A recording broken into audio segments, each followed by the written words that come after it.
girl I went to school with just walked past the stage and whispered, "You're not very funny." Oh, fuck, I love a dad joke. Fuck, I love a dad joke. Micky Bartlett, Yes, fuck. 13 years ago. Is that how long ago it is? Yep. Dennis fell asleep in a bed and woke up and somebody's cock ring was stuck to his back.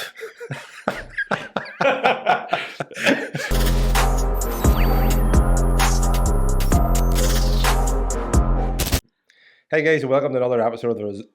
Fuck me, I don't know what done somewhere. You're nervous because I'm here, man. Don't worry about it. You're alright. You're doing really well. I always fuck the intro up at least once. Hey guys, and welcome to another episode of the Results Roundtable podcast. I'm joined today with comedian Micky Bartlett, who is actually a local man from Lurgan. That's right. God's country. My mom's from Lurgan. Is she? Aye. Whereabouts? She doesn't tell nobody though. I know. I don't try not to tell people either, but it's out there. Aye. You're born with like? Aye. Right. Micky Bartlett. Yes. Fuck. 13 years ago. Is that how long ago it is? Yep, I checked. Still haven't got over it, man. Still never lived it down. That's where I first seen you. Fucking hell, aye. Like, was that the Ion Fighter of Colin Gaddis? Yeah, we should explain that's what that is. By the way, instead of just going Mike Litters, and I go, yeah. Yeah, that's me. Yeah, you found me 13 years ago. I was a teenager. I heard it was a myth. Couldn't spell. I saw you there in the trees. Yeah, so Micky Bartlett was, what do you call it, a actor? A masterpiece. A masterpiece? Yeah. It was a character I did for, Geddes was doing I Am Fighter, and I think he just started doing stand-up, so we started hanging about a wee bit, and he was like, "Do you want to be in one of these?" I said, "Yeah, 100%." And then we both had this idea that, because he was like, people were just shouting Barry at him in the street, yeah, and I was like, let's try and pick a name that nobody's going to shout in the street. So we went through like Mike Cunt, nah, and then it was like Mike Litters, and I was going to talk like a real culture. I thought, yeah, nobody's going to shout that in the street, and I was wrong. People have shouted at me for 13 years, as you rightly pointed out. I actually, you know, whenever I was watching that in school, I feel like I watched it 100 times, all the episodes. I feel like everybody did, because it was just so big back then. Man, it was so weird even whenever that, because me and Geddes went to uni at the same time and knew the same people, but never met each other. Right. So when I first met him, I was a fan of it. So I was like, starstruck, let's fucking Barry the Blender. like 5 years later, his best man was wedding. Still calling him Barry? I know. Where's Thomas? But like I actually felt like I was, because whenever I went back to look at it and see when the date was and stuff, I was expecting to see like 100 million views. Aye. Like it's got basically 1 million, right? Yeah. And I'm going like, what the fuck? Like everyone in this country watched that like 100 times. Like, so it literally just boomed here. I think so. Yeah, I think it was one of those things where like it was early YouTube days as well, so there was no way to like clip it up and then share it everywhere else. It was just like it's on YouTube and that's where you go to see it. Yeah. Maybe you could post it on Facebook. So this is like pre-Instagram taking off, way before TikTok and all that sort of stuff. So I reckon if you put it out again now, 100%, it'll probably blow up again. Like or cancelled. Or get cancelled. Yeah. Probably get cancelled, to be fair. Comedy was just comedy back then. Yeah. Do you find you have to be careful now? No. I honestly God think that it's been sort of blown out of proportion a wee bit. I think a lot of people say you can't say anything anymore, but you can, as long as you're not being a complete cunt about it. Like, you know, so I've got this wee profound thing where I'm like, the people who say you can't say anything never have anything to say. Do you know what I mean? That's just people who want to use racial slurs or homophobic ones, or like, do you know what I mean? So it's like, and I think as well as that, you know, we kind of, the comedy scene here was built sort of by us kind of organically. So there was we weren't dependent on TV to come and give us work. Yeah. So we've never had to deal with, oh fuck, don't say that or you'll not get on the blame game, or don't, because there was nothing happening for us anyway. You know what I mean? You created the scene here. Yeah. Like even lotteries and stuff now, the comedy clubs are all. It's just it was all us, like, because there was nowhere to go. So I don't really think you have to be careful. I think as long as the audience know your intent is not to actually piss people off. Yeah, that's the difference. Like, I see these things online about people like getting offended by comedy, and in my head I'm going, but it's meant to be funny. Yeah. Like if I'm watching comedy, I'm looking something to make me think and go, oh, you know, almost like shock me. Like, I'm going to laugh.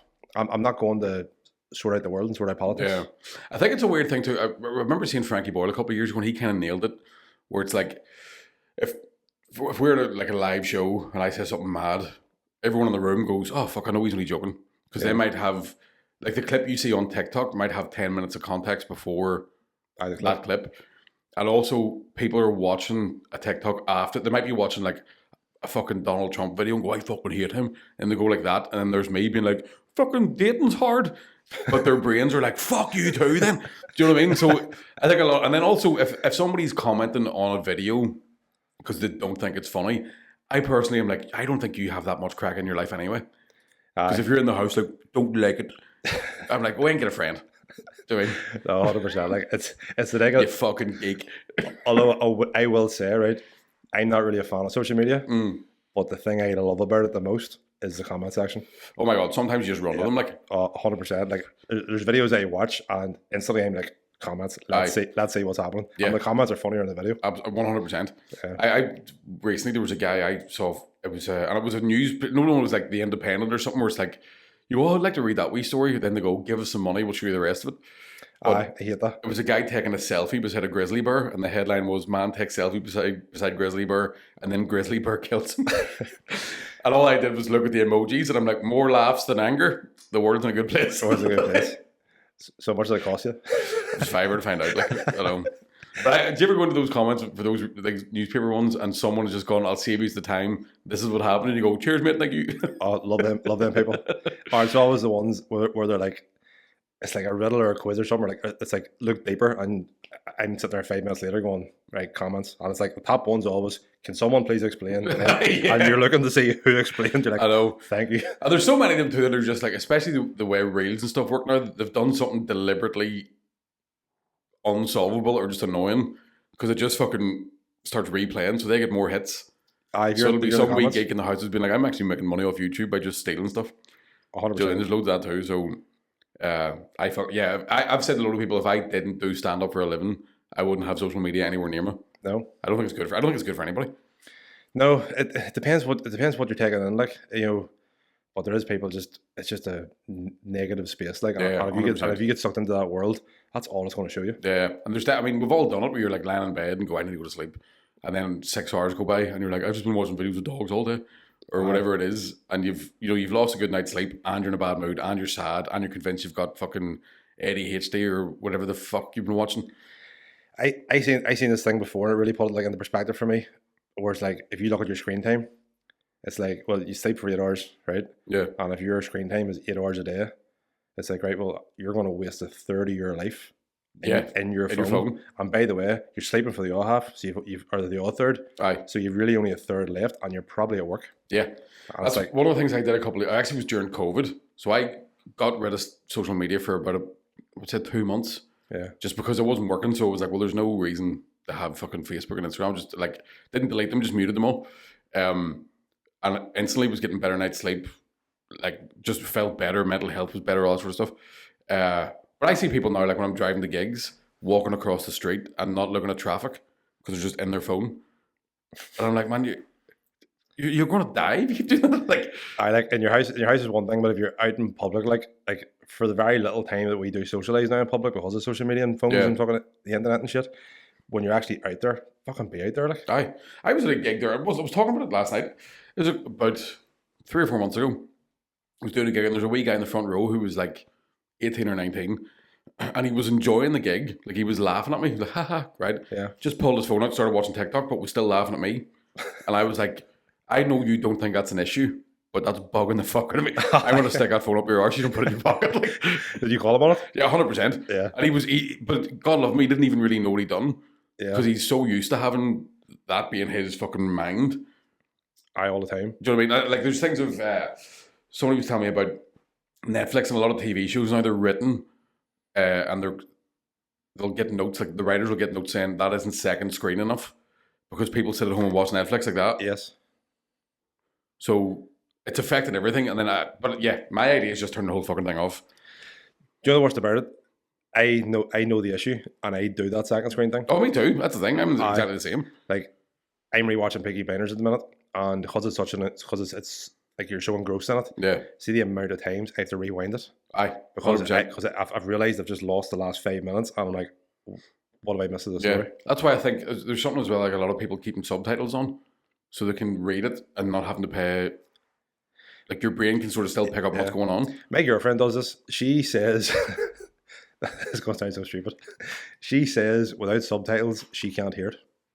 And I'm going like, that makes no sense. She's like, I know, but it's just it's true. Like, I get where she's coming from though. If she's second screening, that probably makes sense. But she doesn't second screen. Oh, she's not. So like, it makes absolutely no sense to me. Nah, she's just a dose man. Leave her.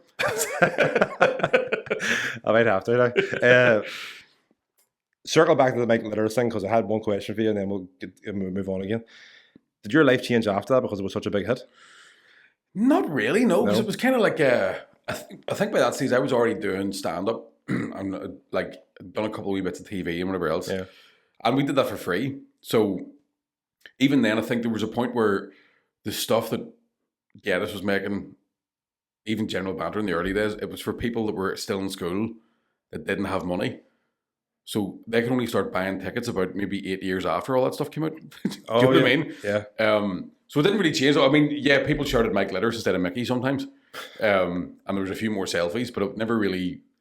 Did affect your career? Nah, not really. No. I never even thought about that the age generation watching that weren't old enough to go to gigs. Again, that was something that somebody else pointed out to me once. It was just like, that's what, like, because at the time, like, Geddes has always been great at just doing his own thing.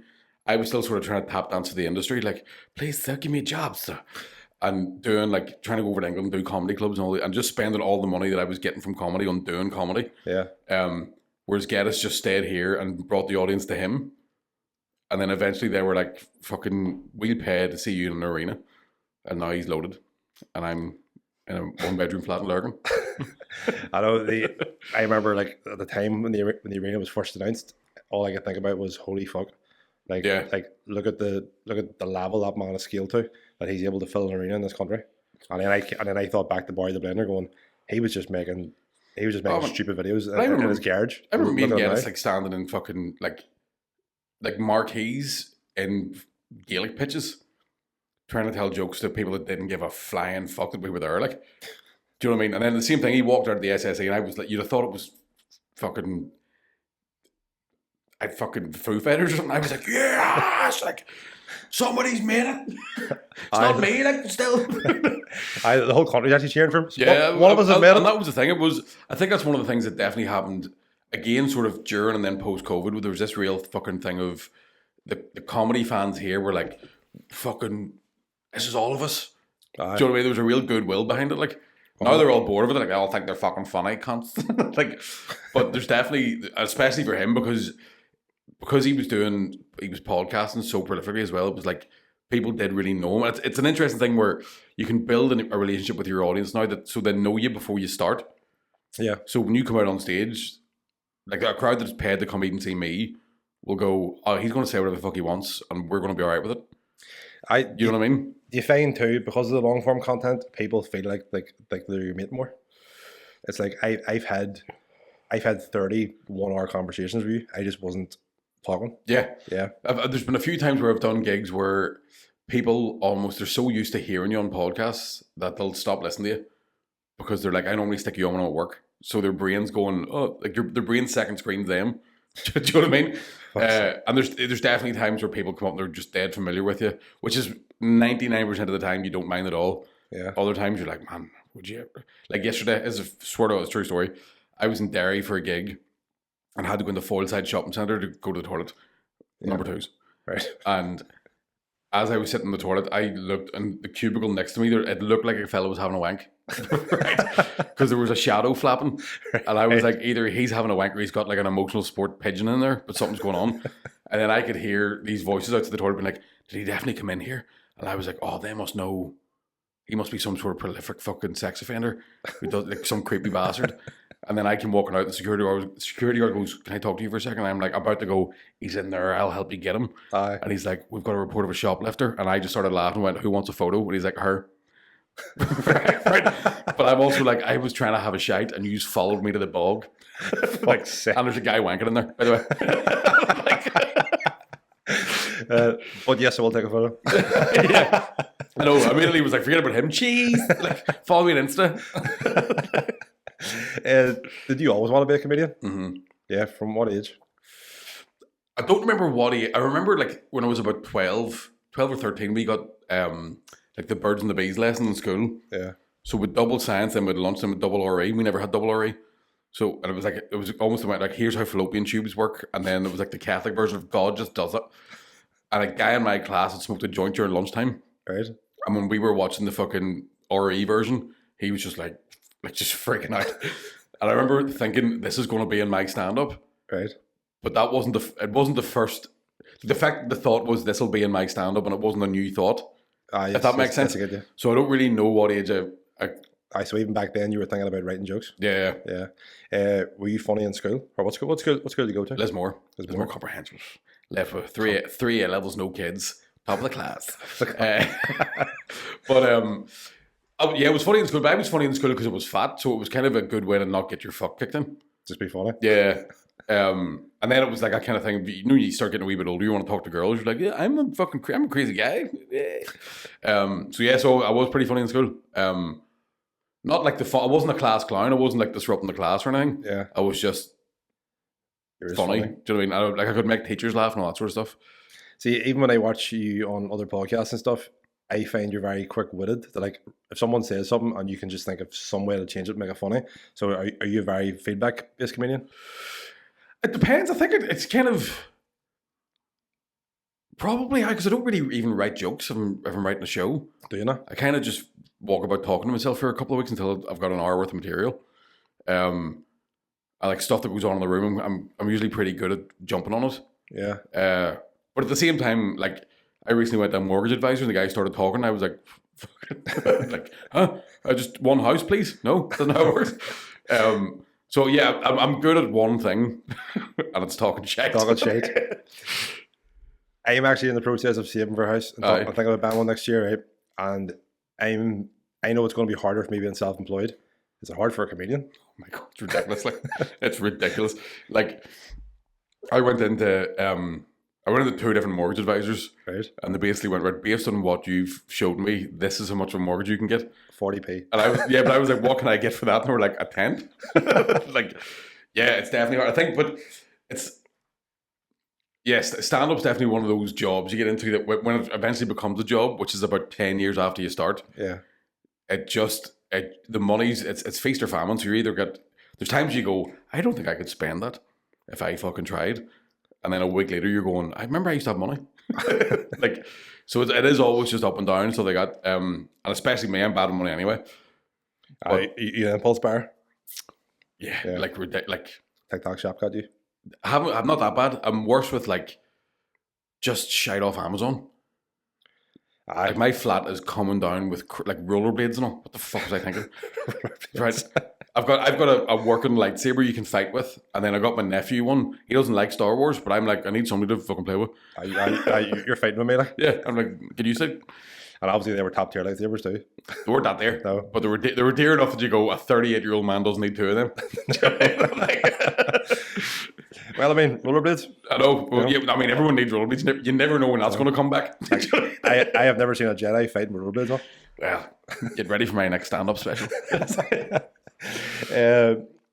When did you realise you were funny? Fuck. I still haven't. People keep telling me I am, but I'm always like, I'm one of those people that has like quite bad imposter syndrome.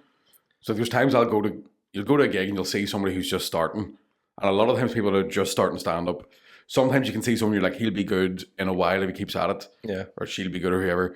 And sometimes you're like, that's a fucking lunatic that shouldn't be allowed out in public. And then you start thinking, fuck, am I like him?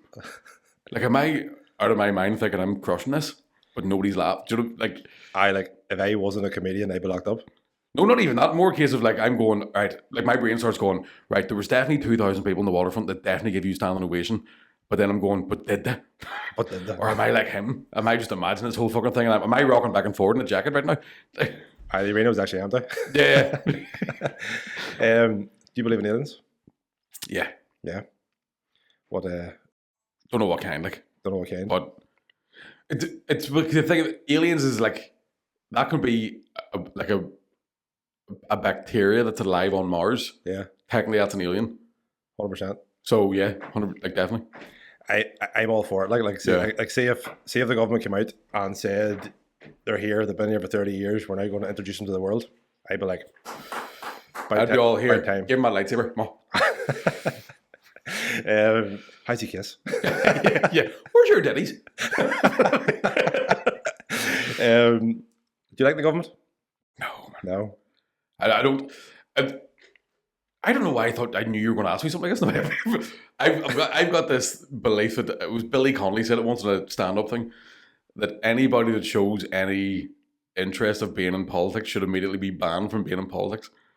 I agree with that. Do you know what I mean? I think we should do it old school. Like there's a raffle. And someone's just allowed. And you go, right, you're the Prime Minister. And you go, what? And you go, right, here's how it works. You have 5 years. Yeah. If you do well, we'll fucking give you another 5 years. If you don't do well, we're going to fucking eat you. Right? And halfway through, we're going to check how well you're doing. And if it's not going too well, we're going to eat a bit of you. So it's just like we Bernie him down the road, just it's been elected. 100%. Yeah. You'll just see this guy with like no feet and you go, Deputy Prime Minister only. Fucked it up. Probably do a better job than before. That's the thing. I think we definitely live in a society now where like a lot of our politicians are more interested in their own private investments than they are helping people. Yeah. So there's decisions being made left, right, and centre that I'm like, that's fucking lying in somebody's pocket. They're making decisions on behalf of the country, and you're going, well, what's that do for me? Yeah, but they're making the decisions on behalf of the country, and the whole country's going, that's the stupidest fucking idea. Like, no matter what fucking religion, race, gender, whatever the fuck you are, the whole crowd of us is going, whose idea was that? And then the government, because this is where I get all fucking weird. Like, I think growing up in this country really makes you aware of how quickly people can be divided. Yeah. By just bad decisions and people with bad rhetoric. Oh, 100%. You know what I mean? Like I see that quite a bit now just across the world, even with Trump being back in. People are fucking killing each other. And you're like, why are you not just hitting the 5 fellas up there with all the money? I know. You know, it's like not to start a rebellion. No, for the weekend that's in it. I find it crazy, especially like America, because like whenever Trump runs and stuff, and then like obviously the whole country just gets divided, and then all of a sudden they hit each other, and you're like, that was your neighbour yesterday. Aye, that's the thing. Like you're at his barbecue last week, and now you won't talk to him. Aye, and that's exactly what happened here in the 60s. Yeah. Like, and I think it, especially in America. I mean, it's definitely just a corrupt country, and you know you can go back to Joe Biden did some fucking fucked up stuff. Obama, Bush, like. Trump's worse because he can't even lie to you. No. Like, at least the rest of them had the decency to pretend they weren't doing it. Whereas Trump's like, we're building a wall. The Hispanics are going back. We've got alligators around a prison. Like, I want a Nobel Peace Prize from Benjamin Netanyahu. What the fuck has happened? I actually like Trump being president, right? For one reason only. It's like watching a reality TV show. It's like watching a spoof of a reality TV show. It's like watching what aliens think a reality TV show is. Yeah. And like you know his tweets and stuff. You know he's sitting in the White House on the toilet, just tweeting away, and like PR reps are banging the door, going, "Get the fuck off Twitter!" And he's like, "Nope." Yeah, he's also like, "I can't get up. I had 14 cheeseburgers." Like, I saw a video the other day, and it was my girlfriend showed me on TikTok where they've got a recording of him farting during a speech, and the man's not well. So it's one of those farts you go, he's going to have to wipe at him when nobody's looking. Oh flip! Early days of comedy then. What was a gig set like then, and what's it like now? Like, how did you just go? You said you don't really write jokes. Did you just go on stage back then too, or were you like an overthinker back then? I think at the start, see, it's different because when you first start, you're only getting 5 minutes, 7 minutes here and there. So you kind of get you get like 7 minutes. It's really, really fucking tight. You eventually build it up. Like you've got a 20-minute set. Yeah. So I think for maybe the first 2 or 3 years was just trying to get like 20 minutes, half an hour. That really fucking worked. Yeah. And then I did that to the point where that 1.5 hour set, I knew where I could go and get a drink. While like they'll still be clapping, I'll get a wee drink here and I'll fucking. And then one night I went to get a drink and nobody was clapping, and I was like, "Fuck!" And that's when I kind of stopped sticking to like a specific set. That's sad. And I think as well as that, there hit a point here when things started picking up. You realize how small the country is. So I had it in my head that these people are going to have seen me already. So I need to have something new for them every time. And then it benefits you because then later when you're touring, you go, "Oh, I've got an hour sitting there and it's not even the best stuff. I've got other stuff here," and you kind of... I can pick and choose. You pick and choose, yeah. I used to write material, write cover that one. See, pre-gig routine. Do you have one? Like, how do you get yourself psyched up for a gig? Yeah, usually I need to pee as close to going on stage as possible. Right. So what'll happen, and it's because of one time I near pissed myself on stage. That's not even it's just a fear thing. But I'll play Tetris on my phone. Really? I'll play a game on my phone and just get into like a flow state. And there's times where like we've done live podcasts where the other comedians are fuming at me because they're like, Mickey, can we run some of this material? And I'm like, no, I need to fucking empty my brain. And then whenever I hear my name getting called out, I'll be like, hey, what's up? So yeah, it's a lot of just like, I like to be dead quiet. If I'm in a green room being good crack, I'm not going to have a good set. No? Yeah, and that's just something I've noticed after. My literal next question was, what's going through your head pre-gigs? But the answer is nothing. Yeah, that's the best way to be. It's like, because the best feeling for me as a stand-up is when you go on shitting yourself, you get the first laugh, and then you just black out and come off stage. You're like, was it good?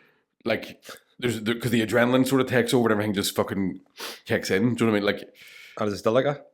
Yeah, for bigger shows, 100%. Yeah.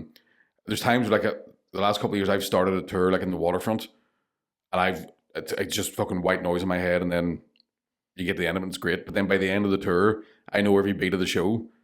I can feel myself thinking about my dinner and like, did I leave the oven on? You know, and so that's just one thing that I don't like seeing comedians do, because when I started, there's a lot of guys that just had that 20 minutes that I was talking about, and made a living off it. And you'd go see them and you go, that's the fucking funniest 20 minutes I've ever seen in my life. And then a year later you go, oh, that's a really good bit. And then 5 years later you're like, that fucker hasn't written a joke in 10 years. And then I started looking at their eyeballs and they're like on stage like that. Just dead. Just autopilot. Yeah. You mentioned there about this country being small, and obviously like it is and stuff. I've actually heard other comedians and podcasts talk about that in America, that there's guys out there making a good living just repeating the same 20 minutes because the country's so big they can just travel. Yeah. Well, that's what happened when I started going to England. You really noticed it. You see it quite a bit in Dublin as well, because they had more of a sort of a tourism thing. Yeah. So like Irish comedy was a big selling point for a long time. So tourists would go see it and they could just do the same stuff. Same with London, they would just bounce about the whole UK and nobody was coming back. Whereas that disappeared. I think that was part of the thing as well, is that the ability to earn a good living off that disappeared, and then became the sort of podcast and the stuff that we're doing. So now you do have people coming back. So it's a case of like, this has to be different. Yeah. You know? Talk about earning a good living. What about money as a comedian? Like you said before about you can just spend a fortune and you wonder where it goes. Mm. Like you said, the early days there. So have you ever had a job? Yeah. Yeah, you've had. So I was trying to think what I did. I worked in shops and stuff the whole way through uni. And then I was in a call centre when I left uni, because I did a drama degree, so it was call centres and McDonald's was the two options. Right. So in a call centre for about 6 months, and then I got a TV gig where I thought, I was like, this is me sorted. I've been doing comedy 18 months and I was like, I'm a genius. Here comes £1 million check. Aye. And then I got a job in the civil service, was there for a year. And then that contract ended. And at that point I was regularly emceeing like the Empire and sort of a couple of different wee gigs. And I basically went, if I can get the same amount of money from stand-up each month that I'm getting from a call centre, we're laughing. Didn't take into consideration that the amount of money you spend travelling to go to the gigs really eats into your fucking profits. Yeah. So I was broke for ages. Like, I'm still broke. So you were working in the fun comedy, and then comedy was just fun and comedy again? Yeah, pretty much. Yeah. Like, and then you say you're still broke, but you're obviously in a better place now. I mean, you're getting paid better for gigs. It's still the same thing. I think once you start getting a certain amount of money, you'll go, well, I can start spending that amount of money. Yeah. So then you end up, I suit being skint, basically. If I had extra money, I don't work as hard.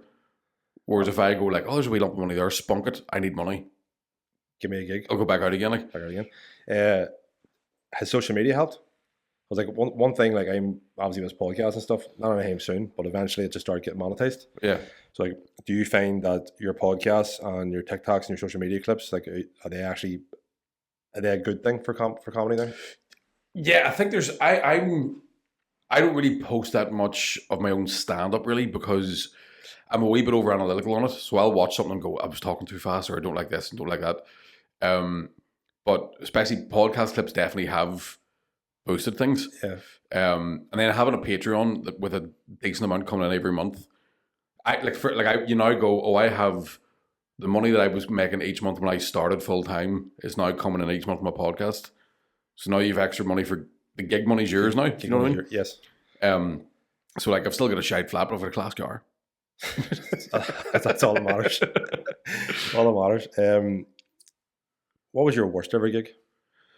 Fuck, narrow it down, man. There's so many of them. Like, and they're like, I think one of the worst deaths I ever had was really early on. So I started trying to do stand up when I was in first year at uni, and then died so bad that I was like, I'm never doing that again. Like, so there was a cabaret night on at my students' union, and I had to go on after this girl, and she sang Somewhere Over the Rainbow, but it was fucking beautiful. Right? Like, it was beautiful. Was she a comedian or? No, it was just, so there was like singers and poets and all these different fucking, and that was one of the times that I realized as well, you shouldn't do stand-up and music in the same night, because people have to be in a mindset for stand-up. Yeah. If you know what I mean?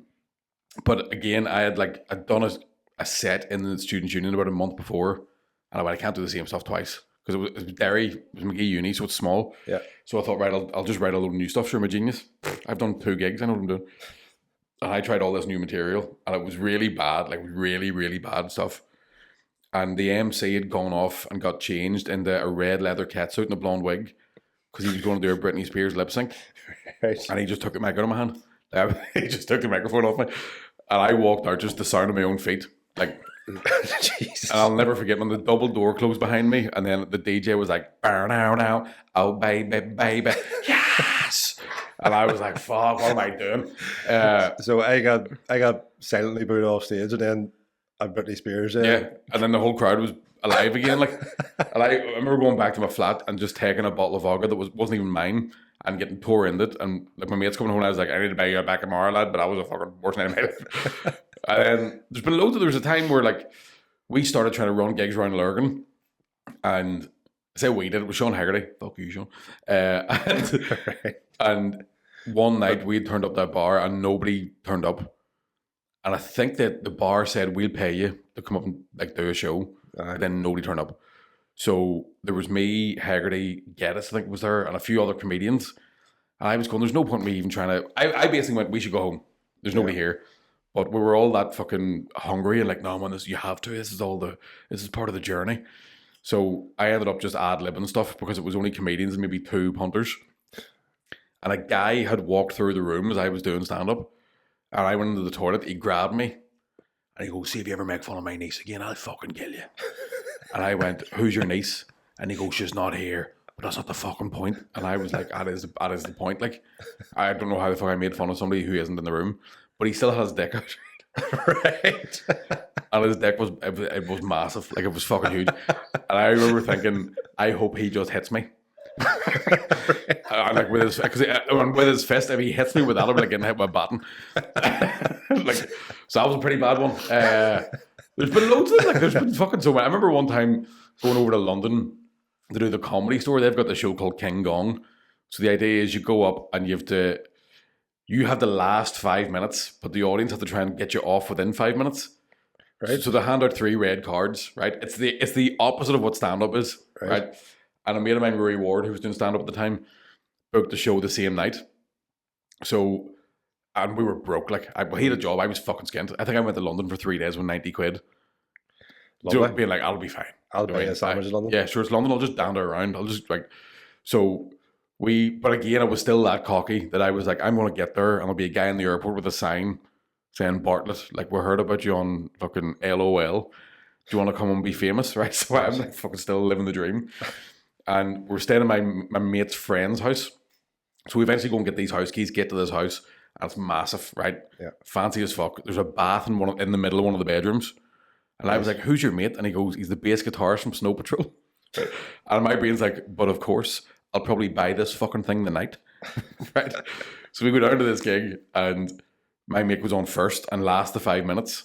And I'm standing cocky as shit, being like, "Well, if he can last 5 minutes, I'm going to fucking smash this." Yeah. And the barman was like, "If you get heckled, ignore it." I was getting all these wee bits of advice. And at the time, I would start with 3 really bad jokes. So I would go, fuck, it's heck when I think about it. It would be like, my dad said doing stand-up is a bit like chatting up a woman, open up with a joke. So here comes, what's Bruce Lee's favourite drink? Water. And I would go, "Thank you." And I would go, how does Bruce Lee answer the phone? "Hiya." And then the third one I would go, "What does Bruce Lee eat for his lunch?" And I just go, "Sandwiches." Like, they're not all funny, right? That was the joke. So I do the fucking a toy, and I hear 1 card, and I'm like, and I get to the second, I hit 2 cards, and then I didn't even get to the third bit, and the third card went up, and I think I was on stage for like 37 seconds, and then I had to go back to fucking Snow Patrol's house. Like, just crying my eyes out, like, what the fuck? Like, so there's been tons of them. I've had more bad ones than good ones now, I think. Funny, that was actually my next question, because I've recently seen you on a podcast clip talking about coming on this type of podcast, and you were slagging off the question, have you ever bombed? Aye. Because like everybody asks it, which is obviously everybody wants to know.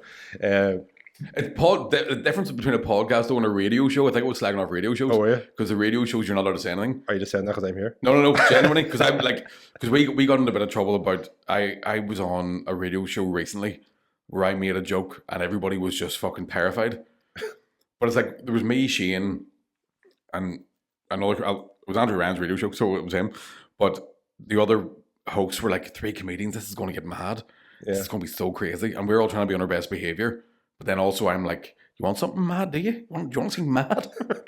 So then I made this joke, everybody freaked out. And I think that's what we were talking about, because the difference is on a podcast, like I can go, fuck, cunt, shit, piss. That's fine. Do you know what I mean? Ah, yes, but on radio we obviously can't then. Yeah. What happens on live radio? Because obviously like if it's live, it's just out there. Yeah. Do you get like a slap in the back of the head? Nobody was annoyed. It's always, I think what happens is, I've always said, like, the mainstream sort of industry, TV and radio and stuff, in my opinion, pay more attention to like negative tweets than they do anything else. And what I've realized over the years is people who like your stuff don't tell you.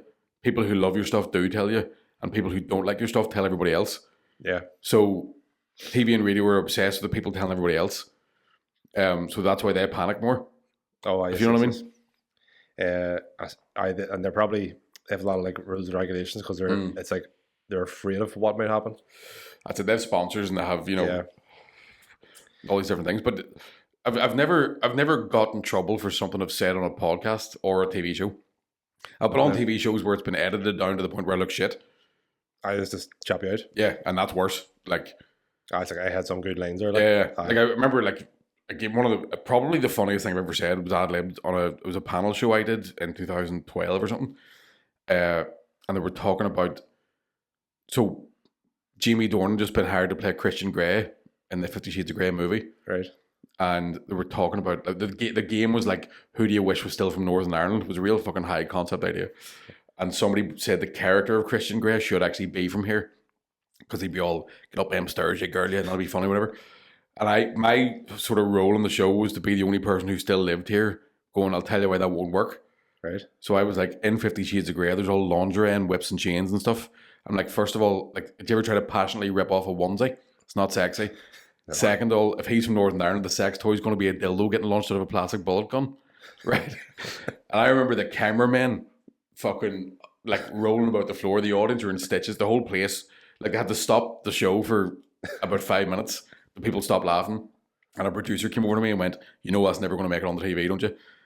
And they had 6 months to edit that show before it went out. Yeah. So I was watching it on my birthday going, they're going to keep it in. They're bound to keep it in. It was too good. And the cut, I think I maybe at one point, there's just a video of me laughing at somebody else. Like, nothing I said was in it. And then all of a sudden I'm getting tweets on my birthday, you're fucking shite, you fuck. You're like, fuck's sake, man.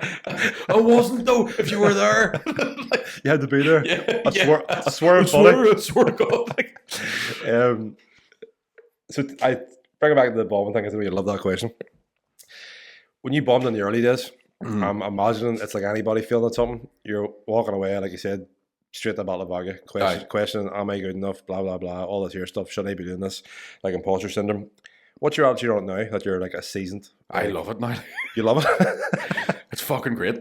Because I think because the worst I ever felt was that Britney Spears thing. And that was so ridiculous that I go, nothing can really fucking top that. So I've already had my worst gig. If you got one up by a man in a wig doing Britney Spears, do you know what I mean? Like, it's a bad night. Yeah, so you kind of go, there's nothing can really fucking hurt me any more than that does. Unless the guy with the big willy hit me with his willy years later. So, yeah, now I have an attitude where I'll walk off being like, fucking hell. Like, whoo. So you just burst it off now? Yeah, because there's always going to be another gig. Do you know what I mean? Yeah. Like, it's, I've had a few times where I've like Edinburgh Festival and stuff where somebody's come in, like a producer or somebody, like some big, hey kid, you want to be a star? They have come in and I've died my hole, and you go, I was a bit shit. Yeah. But at the same time, I kind of have the attitude of the Ireland saying, like, if it's for you, it won't go by you. Yeah. Like, that stuff's supposed to happen. So just let it. It's like, if they don't like you, then they're not the producer for you type thing. Yeah, exactly. What's your best ever gig? Do you have a memory of one? I mean, I think probably first time I did like Ulster Hall and then like Waterfront a couple of years after on my own were fucking screamers. Like first time I sold at the Sydney Comedy Store in Australia. There's places like that where you go, that was one of the fucking best gigs I've ever done. But then there's different ones too. Like I remember maybe being about 2 years in, and it was the first time that I'd clicked this bit together. Yeah, and because I think for me a lot of times as well, it's when other comedians laugh, that's when you're happiest. Oh, really? So there was a night where I came out with this fucking brand new set, and the whole room full of comedians was like, "The fuck was that?" And I'm like, "That's right, baby." So yeah, there's things like that, and then like I remember doing the Grand Opera House for I was opening for Patrick Keelty, and for a TV show. And I was doing like the studio warm up, so it was like keeping the crowd going in between other comedians. Yeah. But then they were recording me doing like a 10-minute set. And when I came back out, because I'd already been on, the crowd cheered for a good 30 seconds. And I was like nearly crying on stage, like, oh my God, I am funny. As I got a bit in the mask, they like me. Yeah, you love me. So there's times like, and then there's been like even times where you've just been throwing a curveball. So same sort of, maybe a year later, I was opening for Keelty again, and he was doing a week in the Opera House. And on the second to last show was the first night that he'd actually watched my set. So then the last show, as I'm walking on stage, the sound guy was like, "Oh, he says don't do that joke because it's too similar to one he's doing." And it wasn't really that similar, but I was like, he's telling me fucking, it's my last joke, and he's telling me right now. But I managed to like tap dance around it, fix the joke, and then have a better set. Because of it? But I was doing it while I was on stage. So I had this thing of being like, I improvised the end of that. Yes. Do you find that's, well, you already said you don't really write jokes, so do you find that you work better like on your feet? Not necessarily better. I mean, you need something. I know I said don't write jokes. I know what I'm going to do most of the time. Yeah. But I like the idea of going, maybe try this joke, I'll throw that there or whatever. But and thinking on your feet's fun up to a point, because I've had rooms where the whole room's heckling. And you're like, listen, at some point, you're just going to say the same thing twice. And I'm going to have to just start calling you all cunts. So, but then I've done other things where it's been more improvised and like, sort of just wee stupid fuckabouts and kind of... This podcast is proudly sponsored by Branded Merch. Do your t-shirts look like they came free with the meal deal? Are you sick of merch and uniforms that look cheap, logos that peel and tees that shrink after one wash? So are we. At Branded, we make merch that your team will actually want to wear. Whether it's uniforms, event gear, your own brand drops, or community merch, we've got you covered. We use premium blanks, proper printed embroidery, and we're upfront and honest about what works, what doesn't, and most importantly, what looks and feels great. No minimums, quick turnaround, and yeah, we actually care about the end product. If you're listening to this and thinking my team could do with some better threads, visit brandedlimited.co and let's make it happen. That's brandedltd.co. And as a listener to this podcast, first time customers can get 10% off with code roundtable10 at checkout. Would you get more nervous with comedians watching you over normal audiences? Do you find it's like a craft, man, like judging someone else's craft? Yeah, it depends on the comedian, I think. Yeah. I think there's a lot of it that's like Sydney Comedy Store has a thing where you'll do a solo show and then do their comedy club straight after it. Yeah. So sometimes the comedians will turn up to the comedy club. But they're like your solo show. Oh. And you're very aware that they're sitting down the back of the room. So there might be 350 Irish people laughing their balls off and 5 Australians that don't get the joke. And you're like, I want you to fucking get this joke too, you bastard. So there's times I'll say, like, I'll clock somebody's eyes and I'm like, fuck, I can't watch me. Excuse me. So yeah, that sometimes gets a wee bit of pressure. Like, or if a comedian goes, I'm going to come watch your show. Because the thing is, comedians see so much comedy, we don't always laugh. Oh, you kind of like sort of like immune to it? Yeah, or you're watching it like, how would I do that? Or you're thinking about your own stuff. Yeah, or you're like, that was funny, I hate him. Yeah. I remember one of the best ones I had was I fluked it one night in Melbourne. There's a comedian I fucking love from Perth called Andrew Wolf, who's just like, he's just a madman. I fucking love him. And I had just, like, the audience everything was just right. So I had this from start to finish, just a fucking screamer. And I came off stage, he was like, fucking hell, I've never seen anyone killed for a full fucking hour in my life, can't you? And I was like, yes, fuck my man, tell me you love me. So yeah, there's like, to answer your question, yeah, it's nerve-wracking whenever comedians are watching it. What about hecklers? Do you like them? Or do you not like them? It's up and down, man. I think there's like, heckling is one of those things where it's like an accepted part of stand-up, but it kind of shouldn't be. But it depends on the heckles. Do you know what I mean? If there's somebody who's like, one of the things that we're noticing quite a lot now is you're dealing with hecklers who are taking cocaine. That's kind of hard to beat. Right. So like, because they can't hear you. Do you know what I mean? They're just fucking. So like, if somebody heckles, but they're like, if you get like, you'll get, everyone's had it. You'll get some gobshite who's just talking the whole way through it. Yeah. So if they're not listening to you, and they're talking, and then they'll try to talk over you, that's just the most annoying. And I have no patience for that. I'll just go fuck up or get out. Like that quickly, because other people have paid in and they're annoyed that they can't hear you. Yeah, do you know what I mean? But if somebody shouts something out, I'm like, that's dance like. I like people's paid to come watch your set, and if other people's interrupting it, they really shouldn't be in the room. Like. Yeah, they shouldn't be there at all. And there hits a point where I'm like, that's a bouncer's job, and I'm not a bouncer, so I will just be like, security, can you please eject that cunt? The heckler thing then? So you said like obviously some people can heckle and you can just bounce on it. Do you enjoy that whenever it's like one or two and funny? Oh, there's no better feeling than just like ripping someone, just zinging someone like like there was, and sometimes people shout nice things. It's even funnier to be a bastard back to them. Like there's a clip I have on TikTok where a girl shouts out, "Micky, you're a ride," and I go, "Nah, you're all right." Like, do you know? And like there's times like that where it's just really good crack. But then there's other times where somebody just says something nasty out of nowhere, and you're like, "What the fuck was that?" Like, what's the worst heckle you've ever got? I can tell you right now, and it was in Lurgan, and it was. Of course it was. Yeah, it's always like as much as I'm proud of the town. Yeah, you can't do stand up in Lurgan because everybody there, people from Lurgan are dead supportive if you're not doing stand up, and as soon as you start doing stand up, like, who the fuck do you think you are, lad? And I remember being in the courthouse in Lurgan again, sort of early days. And a girl I went to school with walked past the stage and whispered, "You're not very funny," and nobody else heard her, and I couldn't do anything about it. I was just standing there in agony, trying to tell jokes, and just crying. "I am funny. I said a thing about a dildo coming out of a plastic bullet gun one time, and nobody's seen it.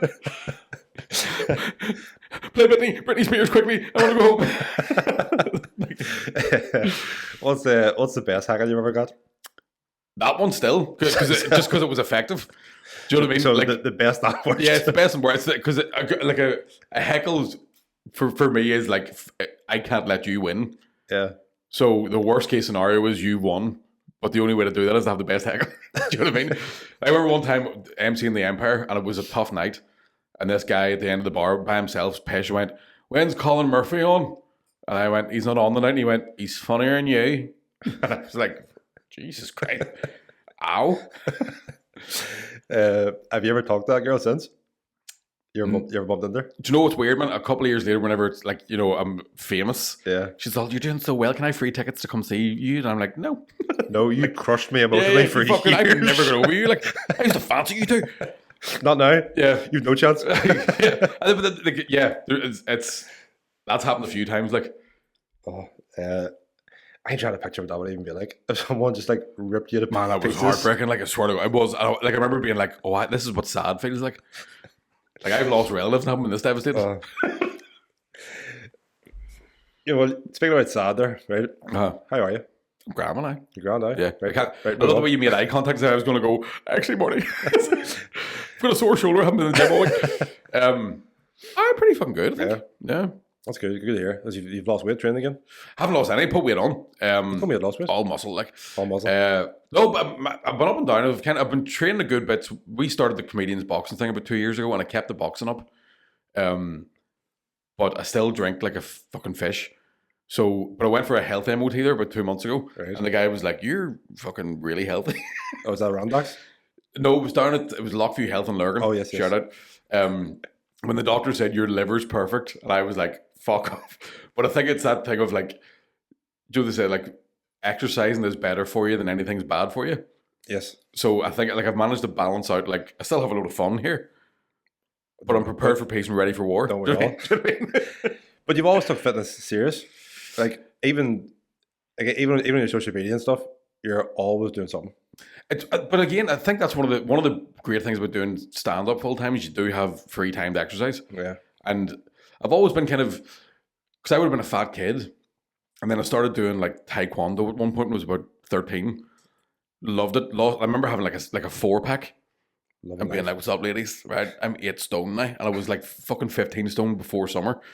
And then like, but I've always had this thing where I get like something happens where I'm like I can't train for a year, and when I can't train, I'll just eat and drink and be like fuck it, I'll get back into it. So yeah, I try to exercise as much as I can just because but I like it as well. I think it's good for your head, especially when you have to be on stage. You have to kind of be quick witted and fucking have the brain and be sharp and have the brain part to do it. For me, it's harder to do that if I'm feeling foggy or like sluggish and stuff. Funny, I'm actually the same as you. Like, I should know better. I do know better. But see, if I'm not exercising, I will not eat healthy. And like, when I'm shocking, I know full well that if I just ate healthy and didn't exercise, I would feel great. I know that if I go for a walk and just eat the way I eat when I'm training, I'll maintain something. But instead, I go, well, I can't fucking lift, so let's get Chinese and pizza at the same time. Like. Roll it up. Yeah. I think a lot of that's boredom too, isn't it though? Because the exercising does take out, like I was told by the same doctor who gave me the health MOT, he goes, "You've ADHD," and I went, "Is that a diagnosis?" And he went, "No, but you can smell it off you." So I think that's an element of me is like if exercising to me kind of tires me out to stop me doing stupid impulsive stuff. So it helps then. Do you know what I mean? So it just balances everything. If I'm not exercising, I'll just do full impulse. But when you're exercising, you go hard, like. Yeah, I do fucking pretty good. Like, yeah. So I'll try and do 3 days a week, like pad sessions with a boxing coach. So that's like 3 45-minute sessions first thing in the morning. Boxing's hard. But man, I genuinely, and it's weird too, because even that, when we started that, I remember throwing up during the warm-up. Because I was hitting a heavy bag in the gym, being, "Oh man, I'm pretty sharp at this." It's not until someone's telling you when to hit stuff that you're like, oh, it's harder whenever, because if you're hitting when I was hitting a heavy bag on my own, I'd be like, bang, bang, bang. Bang. Thinking it was class. At your own time, like. Yeah, and then you go in and someone's like, "Do it again." You're like, fuck. So I used to throw up during the warm-up. And then I've had a point there where I was talking to the coach, like skipping. Like, "Oh yeah, what'd you do the weekend?" You love skipping? Yeah. You're a big fan of it? Yeah, fuck it is class. What's backstage like at gigs? You said about playing Tetris, like, but what about after the show when all the comedians are like together? Depends on the sort of like size of the gig or what the like midweek. If we're doing Lavery's Wednesday, Thursday, there'll be the odd night where you'll hang around talking shite, but everybody's driving. So like when we started, because it was such a fucking mad thing to be doing, we'd go back to the house, we'd create a beer. Like we'd take any money we made and drink it. And drink it straight away. And then you'd be like, "What are we doing?" But now it's kind of like everyone's doing it as a job now. You're all adults. Yeah, so it's like, and most of the lads have kids and stuff as well, so they're all getting up in the morning, or I'm getting up to go boxing in the morning. A lot of time now, because we're all approaching 40 as well, a lot of it's like, do you know that scene in Jaws where they're just comparing scars? That's just us. Like, how's your gout? It's flaring up. Like, everybody's just riddled with diseases and broken bones. 100%.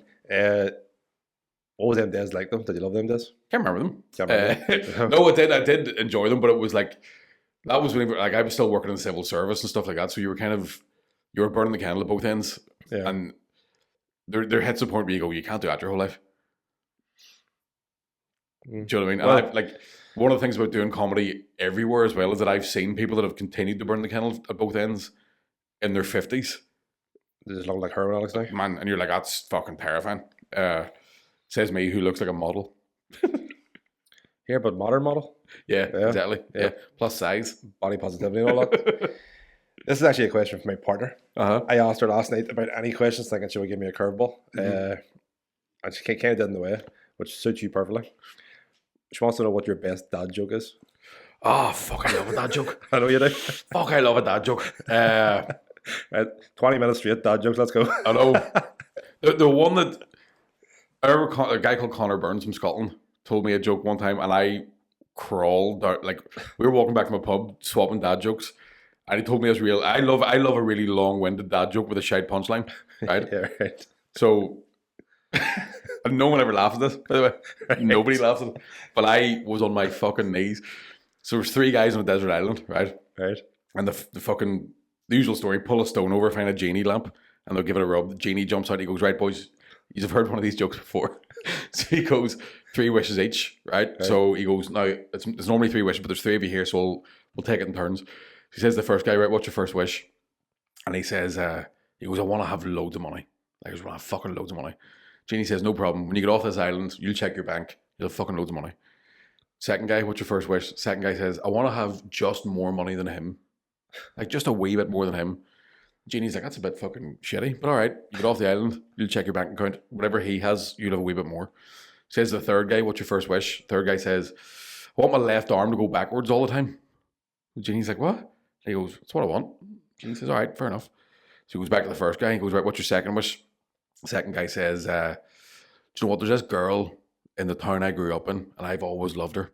She's never given me a second look, but I would love her to fall in love with me the way I love her. Genie says, no, that's beautiful. And he says, when you get off his island, you'll have a loan of money, and she'll love you. Says the second guy, second wish. Second guy says, I want every woman in the world to want to ride me. And Genie's like, that's a bit. He goes, by the way, including his woman. And Genie's like, you're a bit of a dick, but all right, you get off the island, you'll have more money than him, and every woman in the world will want to ride you. So he gets the third guy, says, right, what's your second wish? Third guy says, I want my right arm to go forward all the time. The Genie's like, well, do you know I'm a fucking genie granting wishes? He's like, that's what I want. He says, all right, you get off the island, fair enough. So he goes back to the first guy, right, third wish, what are you after? And he says, do you know what, I'd like world peace. I think world peace would be nice. Genie says, you're a good man, world peace, happy days. Gets the second guy, he goes, right, what about you? Second guy says, do you know what, fuck it, no diseases. Like, no diseases would be a good one. Genie goes, I thought you were a wanker, but that's actually it's a good wish, no problem. Gets the third guy, and he goes, right, it's your last fucking chance now, right? What do you want for your third wish? The guy says, I want my head to go in circles all the time. And the Genie's like, do you understand how the fuck this works? The fella says, what I want. Genie says, all right. So they get off the island, and about a year goes by, your man goes home, he's married his high school sweetheart, he's loads of money. The other guy's fucking riding all around him, women are just fucking flocking to him. So they all decide to meet up one night, like for something to eat. Right. So they get to the bar, first guy's there with this beautiful fucking wife that he's loved his whole life. Second guy turns up, fucking like covered in jewels and diamonds, all these women are all over him. First guy's wife's like, fuck, he's a bit alright. So we're sitting for ages waiting, and then eventually, like, where's the other guy? And like, I don't know. And the door of the pub opens, and your man's going, boys, I think I fucked it.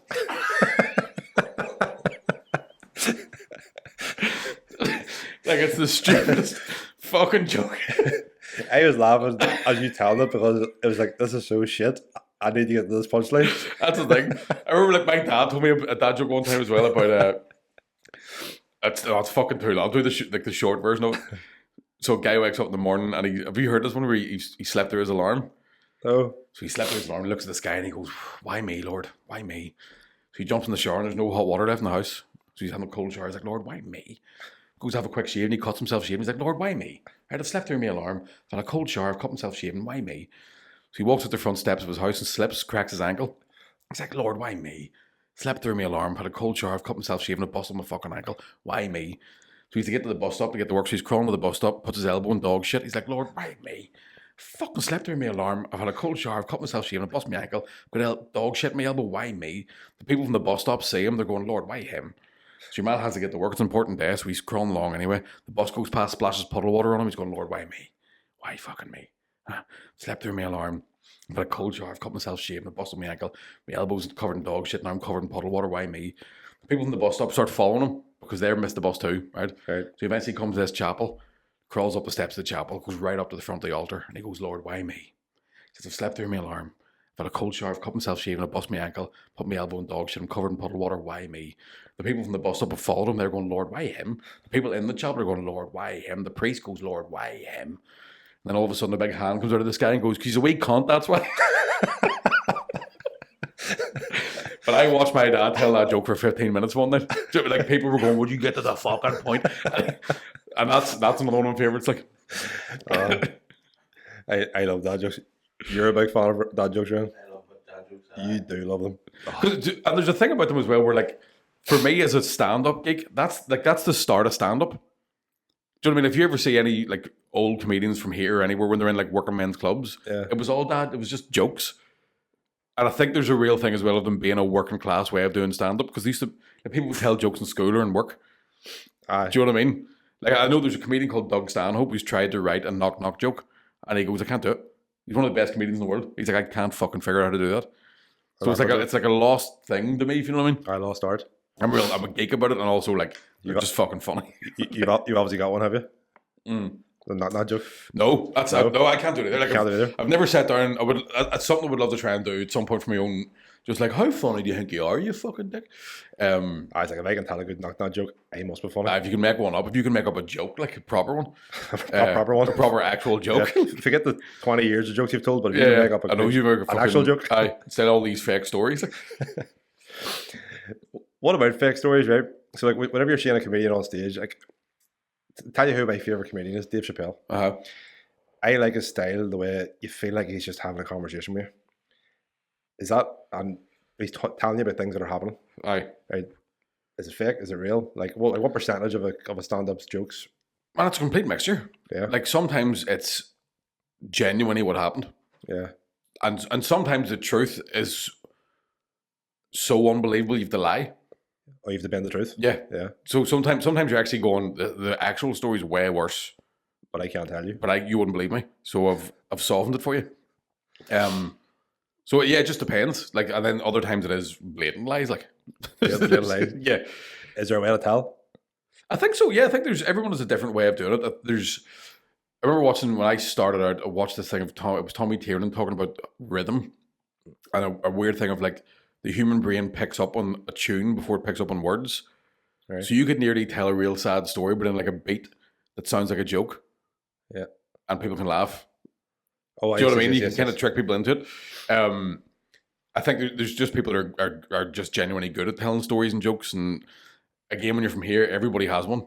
I think there's a guy you'll meet in the bar, and he's some old man. He's the best storyteller you've ever heard in your life. That's why, anytime I meet someone who's like, how did I get into stand up? I go to an open mic and tell a story you tell at a party. The first time you're on stage, just tell from start to finish a fucking story that somebody goes, tell that story. Do that just to experience what it's like to be in front of an audience, and then worry about the rest later. Worry about the rest. So that's another question I was going to ask you, but you've just kind of touched on it. Is like, how would you advise a young comedian who's never done stand up that wants to do it? That's your advice, huh? That's my advice for actually performing stand up. I think in terms of like, I suppose it's different now because I think a lot of people, and I was the same. When I started, I thought it goes right. So you do stand up, and then somebody goes, "Here, do you want to be on TV?" And then they just start giving you loads of money. Right. So, and then now because of social media, people jump into the social media side of things really early. And I'm like, die on your hole in the dark for as long as you can until you feel like you're actually good, and then start going online. Is it a very trial by fire kind of industry? 100%. Yeah. Like but even the industry is one side of it. The actual performance stand-up is the same. Do you know what I mean? Like I've walked on stage with stuff going, this is going to kill, and still do, and it gets fucking nothing. Do you know what I mean? So you don't want people seeing that on TikTok, so fucking keep it yourself. don't tell about it. Imagine they had TikTok during fucking, oh baby, baby. Like, oh, you would have never looked at I'd still be in the call centre. Like, you still watch that video though, wouldn't you? Oh, 100%. Like, yeah. If you're having a bad day, like, it can't be worse. It can't be way worse. It can't be worse. Well, we'll see us here. Think you're sad. Sorry for your trouble, but this is way sad. She was a lovely woman. With the whole social media thing now, you're talking about people can rise too quickly. In comedy, there's people that can make skits online. Like I've seen a lot of people. I can't remember off the top of my head, but I have seen it. Like people will make funny skits and then move into comedy. Mm-hmm. So, do you think do you think they have to do their hours? I think it's worth doing. Yeah. I think it's, for me, I think like the most important part of status is the apprenticeship. Like, do you know what I mean? You get good at it. Having said that, I've seen people who've gone from TikTok to arenas, and you go, I'm sure you're happy enough with all that money. Like, do you know what I mean? And I think there's like Mammy Banter, for example. That's like I've met her a few times over the years, and she went from TikTok to, I think her second gig was in a packed out Waterfront, and her third gig was the SSA Arena sold out. But how do you even mentally cope with that? From like me or no? I mean like them. I mean like if your second gig is in a packed out arena, I couldn't do it. Like you're going from nobody till thousands. Like I remember the first time I did SSE was open for Keelty, and I remember it was like 25, and having the kind of the wherewithal to go, I know what that feels like. and I don't really like it. No. So I don't really think it's a good room. I think stand-up should be in 2,000 seats or less.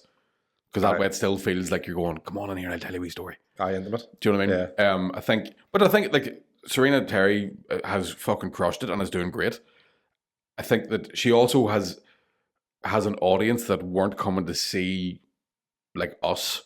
Yeah. So I think a lot a lot of people might have been jealous, and I go, well, no, they weren't coming to see. She's took nothing off us. So fair play. So I don't know. I would say it would scare the living fuck out of you. Yeah. And I think it would maybe be, I don't know. It depends. It really all depends on like if it happened to me when I was 24, right? Yeah. Like something blew up and then I was in the SSA arena the next week, I would have been a fucking wanker because I'd have been like, I'm a genius. I'm the man. Like, do you know what I mean? Yeah. And so it depends on your own individual ego. And I think like, you know, like if it happened to me now, I'd go, oh well, that's good. Do you know what I mean?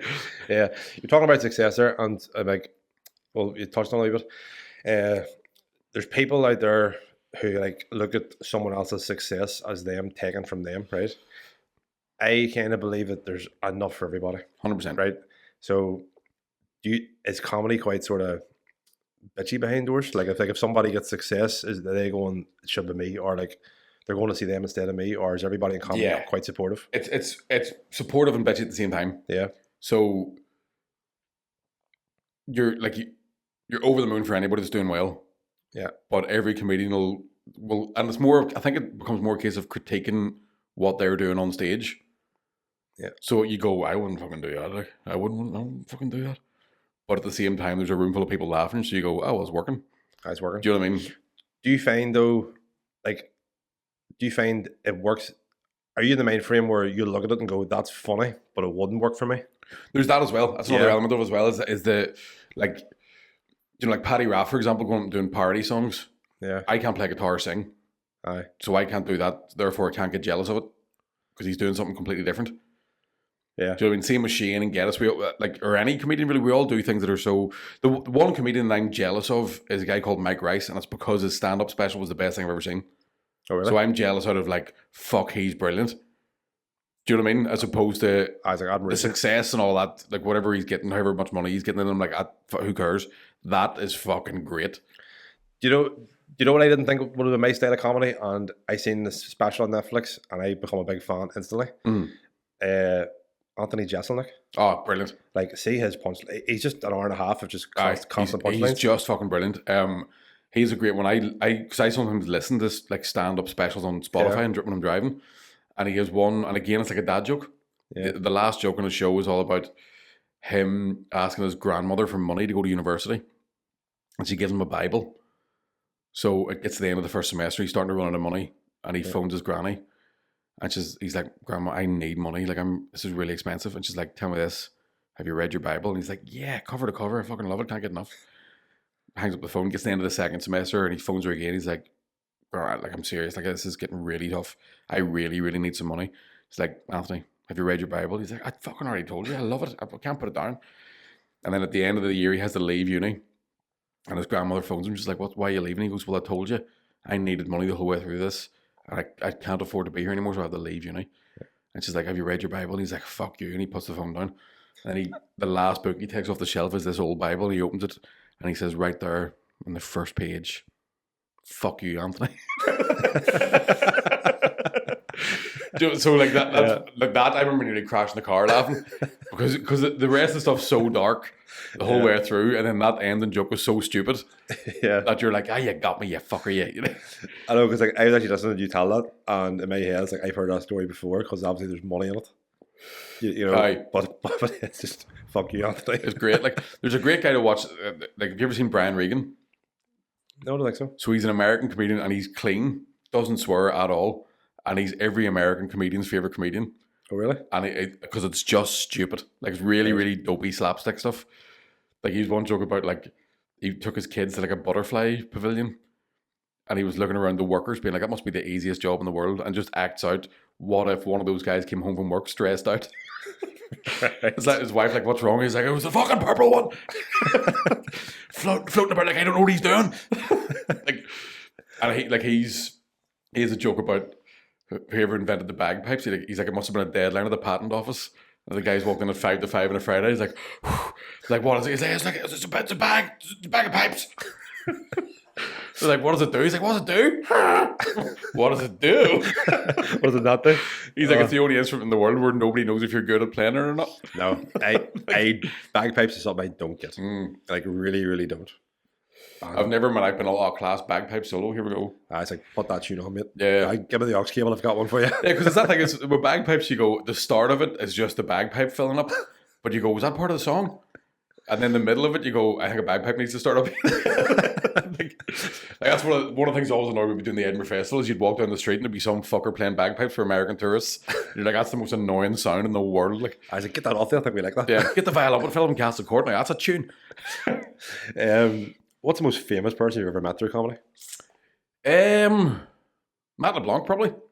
Yeah. So I did warm up for Top Gear. I'll Joey. Yeah, and by the way, back to bad ones. That was one. So what? I was doing TV warm up. So basically, what they do is when they record a TV show, they'll bring a comedian out to get the audience warmed up, right? And it's they don't need it. It's the most pointless job in the world because anybody who's there to see a TV show being recorded loves the TV show. Yeah. So they're happy enough to be like, oh, look at the cameras, right? So they bring me out during Top Gear, and I'm dying on my hole, like fucking dying on my hole. And then at one point something went wrong and they brought me back out to do stand-up and Matt LeBlanc was standing fucking closer to you are, right. To me. And I'm trying to do stand-up with people like all around me. Beside £1 million Bugatti Veyron. Like we come from Lurgan being like, don't look at the car. We hear me. And at one point I got the audience to sing the Friends theme tune to Matt LeBlanc because I didn't know what else to do. And then I had to shake his hand and go, man, I'm so sorry. He was like, don't worry about it. But I made a fool out of myself. Like, Kevin Hart too, met Kevin Hart on that. Fucking Daniel Radcliffe met Harry Potter one time as well.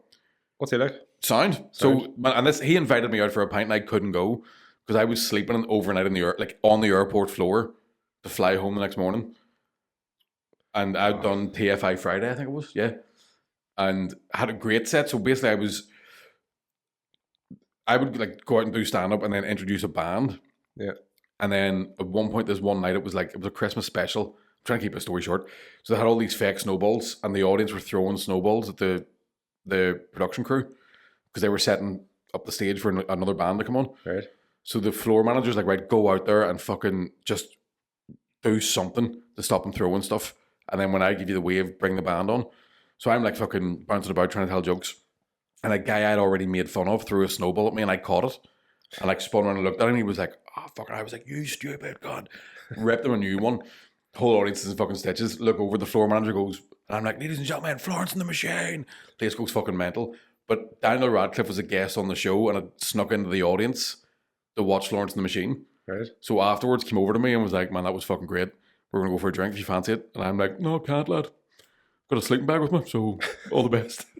I couldn't have went out because I couldn't have bought around or paid for another flight home. Fuck. So I had to just not go, like. Fuck, that's annoying, like. But I was doing that Lurgan thing of like, Harry Potter's bound to go, what the fuck? But he just went, all right. Because he's Harry Potter, like. I was like, I'll say no. He's not desperate to go out with me, like. No. He's just like dead on it, no worries. Aye.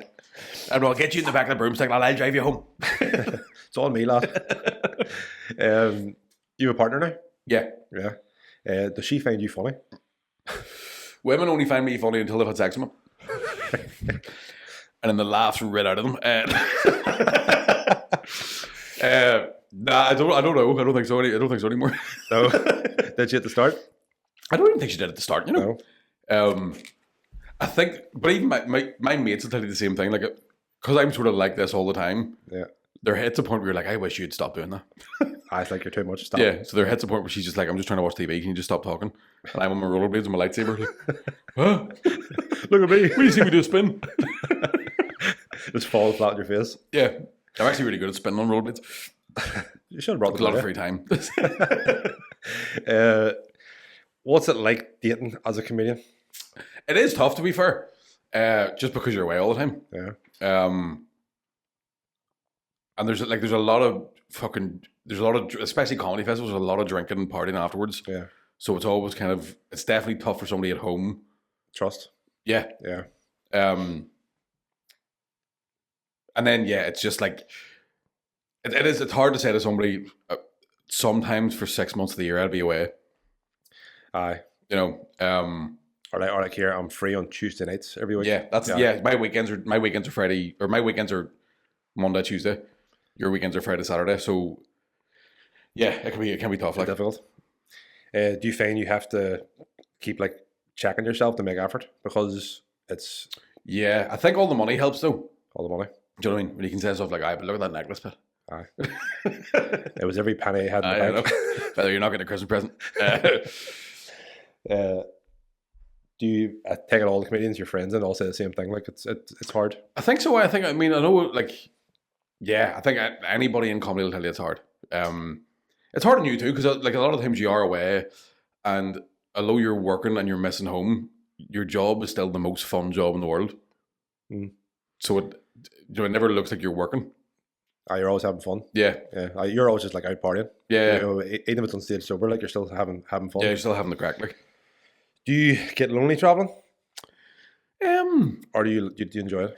I kind of sometimes. There's times where I'm like, there's been a few times over the years where the first things I've said out loud have been in that microphone, and you go, well, that's not healthy.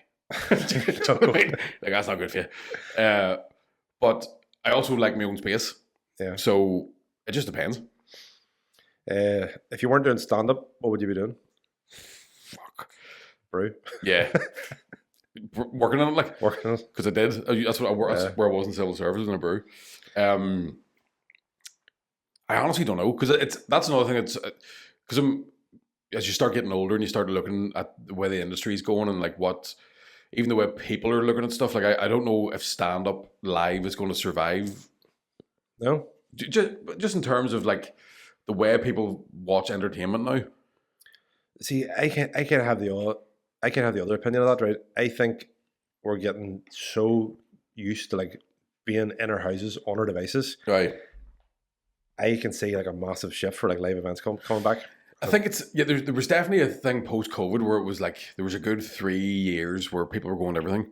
Aye, they were starved for it. Yeah, but I think as well as that, because comedy goes through peaks and troughs, so you sometimes notice that if cost of living's getting expensive, people can't afford to go, there's fucking 20 quid for a comedy show. Yeah. And the rates and rents go up for venues, so even like live tours, I've had to put my ticket prices up because the venue hair's gone up. What is that working? So say you wanted to rent like the waterfront or something, right? So do they give you a price, and then in your head you're going, okay, fuck, I need to sell 50% of this arena or 20% of this arena before I even... I weirdly only found out what the waterfront was about 3 months ago, because I was working with a promoter that I've stopped working with. So for the waterfront specifically, they're like, you can either give them a certain amount of money and keep 100% of the tickets, or you go, we'll do a door split. Right. So you take 30% of the door, I'll take 70%. And then that way, I think they're invested in trying to sell it for you as well, because they're getting a split. And it just depends. Different venues have different kind of rules on it. Like, what about promoters over the years? Like you're obviously touring Australia. You've been on TV shows. Like, were you self-rolling this entire thing, or do you have a manager or promoter? I've had a couple of different agents and promoters and stuff that I've worked with. I've never really been very good at playing the game with like industry people. Right. Just because they're never fucking funny. So I'm always like, you can't do the thing that I can do, so don't tell me how to do it. Oh, they try to like sort of coach you? Not even coach. I think it can be a real, like the mainstream industry is very plastic.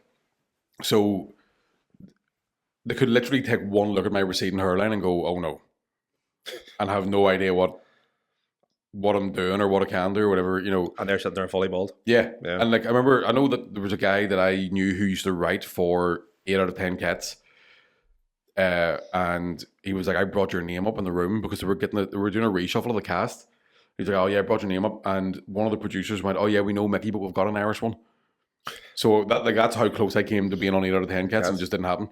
We have an Irish one, like. Yeah.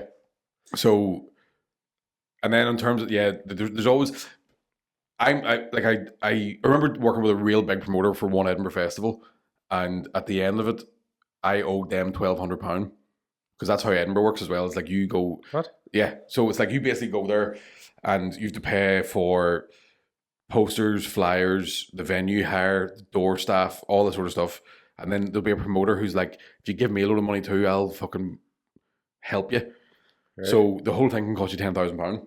Now you never see the £10,000. It's paid on your behalf, and then you have to earn that. Like every ticket you sell comes off the 10 grand. Right. So come the end of it, I owed them £1,200, and they were like, yes, we can't work with you next year because your show didn't make money. And I went, well, that was your job. I was to write the show and you were to promote the show. So I can't work with you next year. And they're like, no, that's not how it works. We're a very big promoter. We can't work with you. And I was like, I don't give a fuck who the fuck you think you are. You're shit at your job. I'm not working with you next year. And I was just back and forward with my agent being like, can you just stop swearing at the man? I'm like, no, I can't. Like, so there's things like that have happened a few times. And I think it's another, back to like what social media is good for, is that there's people that don't have to deal with those cunts. Do you know what I mean? Stuff. They're just fucking doing their own thing. People are turning up, and it's great. It's a wee bit more kind of fucking rock and roll. So yeah, that's definitely been an issue I've had for. I remember one time talking to the head of Live Nation, and I was slabbering about Live Nation and didn't know who he was. Did he tell you after? Yep. And I was all sorry, lad. Is that you get out of your system? Yeah, I was like, all the best. See you later. What am I joking? I'm a comedian. Yeah, sorry for calling you a Nazi. You've appeared in panel shows, right? What were they like? Depends on the show. Depends on what the what the vibe of it is. The blame game I've always found really hard to do because you're in a thing with 3 people or 4 people that work together all the time. So it's almost like going to a stag do, you don't know anybody. Aye. And they're definitely more curtailed where it's like because like a panel show for BBC Northern Ireland, for example, there's only maybe about 22 minutes of screen time. Doing the rest, it'll be like links from the host, or so there's 4 of you competing for 22 minutes, or 5 minutes each, and that could be fucking tough because again, coming from podcasting where we can stretch it out for an hour and a half and go for bigger laughs and interrupt each other. On TV, it has to be more clean cut, so you can't jump over what somebody's saying. It has to be like, let him do his wee bit, then he's going to do his bit, I'm going to do my bit. Yeah, that's something I actually noticed about panel shows is it is very like someone talks, and even if it's jokes, they're not interrupting. Is that is that a skill you have to learn then? Probably, I couldn't learn it like. No. I would just, and then there's so much silence that I get into my own head during them. So I'll be sitting there going, fuck, I can't even be funny right now. I go, Mickey, anything to say? And I'll just be like, nah. I'm good. I still get paid if I don't say anything. Is the pay good for TV shows? No. Does it depend who you are? Like, not in my experience. Like, I remember doing the Monumental when I was on that first panel of that. I was on the pilot. And me and Jackie Fullerton, remember the sports presenter? Yes. Had like a fucking bromance on the day. That's why the show got commissioned, because they were like, that's funny as fuck, them two just bouncing against each other. Yeah. And then when it went out, the production company were like, we'll definitely have you on at least one episode. And I was like, it was fucking made because I was funny. And then they put me in for the full series and offered me £250 an episode. What? Yeah. And I was like, that doesn't sound right. No. So I ended up, like, I remember fighting for them and getting a bit more money. And then the next year I had an agent. Yeah. And got, like, I think I maybe got $750 an episode or something. But still fuck all. Like, and then what would happen is the show that was the one that would take 6 months before it went out. So it would go out on TV and the jokes are all cut out of it and you've already spent the money. Yeah. So you're like, that was a waste of time. See, like I look at them panel shows now, and you're like, in my head, I'm going, they're probably getting paid 10 grand for that. Oh man, I used to think that. I remember, like, I legitimately remember the thought of going, if the cast of Friends are getting £1 million an episode, and I just thought it was percentage based, where you just take it down and then. But I think what's happened as well is, and it happens a lot in stand up. There used to be rates. So someone told me that when the first series of Live at the Apollo came out, people were getting paid £46,000 because you got paid for being on the show, you got paid for repeat fees, you got paid for the fact that you'd written the material. Yeah. So they'd basically buy the material off you, because the thought then was, if you do this on Live at the Apollo, you can't use it anywhere else because everybody's seen it. Oh, really? Yeah. But then what happens is eventually more producers get involved. So the money starts going towards the people behind the scenes, and they know they can get somebody who'll do it for £1,000. So it becomes a competitive pricing thing. Okay. I really did think when you seen people on TV, like that was them that made it. Yeah, so did I. And it did, it's happened for a few people. Yeah. So like Kevin Bridges, Micky Flanagan, guys like that, Sarah Milligan would go and do one of those big shows. It was a big showcase, smashed it, and then that was them. But I know a couple of people that have done those big shows that nothing's ever happened, or people don't even know they're on it. Weird question there. But not a weird one, but just like different we're talking about. Northern Irish trouble jokes. Mm-hmm. Over here, you see a lot of local comedians and they all use them because obviously it's relatable to the audience, right? Yeah. How have they evolved over the years? Do you find with the younger generation coming up that didn't live in the Troubles, are they still getting those jokes? See, what I find kind of interesting about it is when I went to Edinburgh, the first year I went my own, we would do a thing of, I would do a thing of introduce myself as somebody from Northern Ireland and have a joke about it immediately. Yeah. Because it's kind of like setting up, this is where I come from. So here's why I think this way. Yeah. Therefore, this is why the jokes make sense. And it was getting called heck. People were like, the old Northern Irish stuff. And then since that, I've seen younger people do it. And they're like, the way he talks about growing up in the Troubles. And I'm like, fucker, born in 1999? Like, it was over then? He's 20, like? Yeah. But I think it's one of, I think there's a misconception that that's all people from Northern Ireland talk about, which isn't true at all. No. But I still think they can be an important thing to mention that you remember bombs going off. A mate of mine, John Maher from Newry, was saying that he was talking to an English guy who was slagging off that the preconception, the wrong preconception that all Northern Irish guys talk about the Troubles. And John Maher just went, well, if people were getting kneecapped in your primary school, you wouldn't fuck up about it either. And then he went, what's it like to be on the train again? Because English comedians are like, I was on the tube the other day. Do you know, so like, there's that sort of element of it. But in terms of the further away you go, the less people know about it. Like, yeah, I like it's big news here. Yeah, but then at the same time, I think there's a lot of people, like, I've met people in Australia that still think like we can't go to fucking Belfast or killing each other. And you go, yeah, there's still people, and they only know of like that what they saw on the news in their country. You know, so they'll go like, I know what happened. Catholics and Protestants don't like each other. And you go, it was a bit more than that. Like, do you know what I mean? But also I suppose. Like, I think it's like they're watching. They're getting their news from 40 years ago. Yeah, exactly.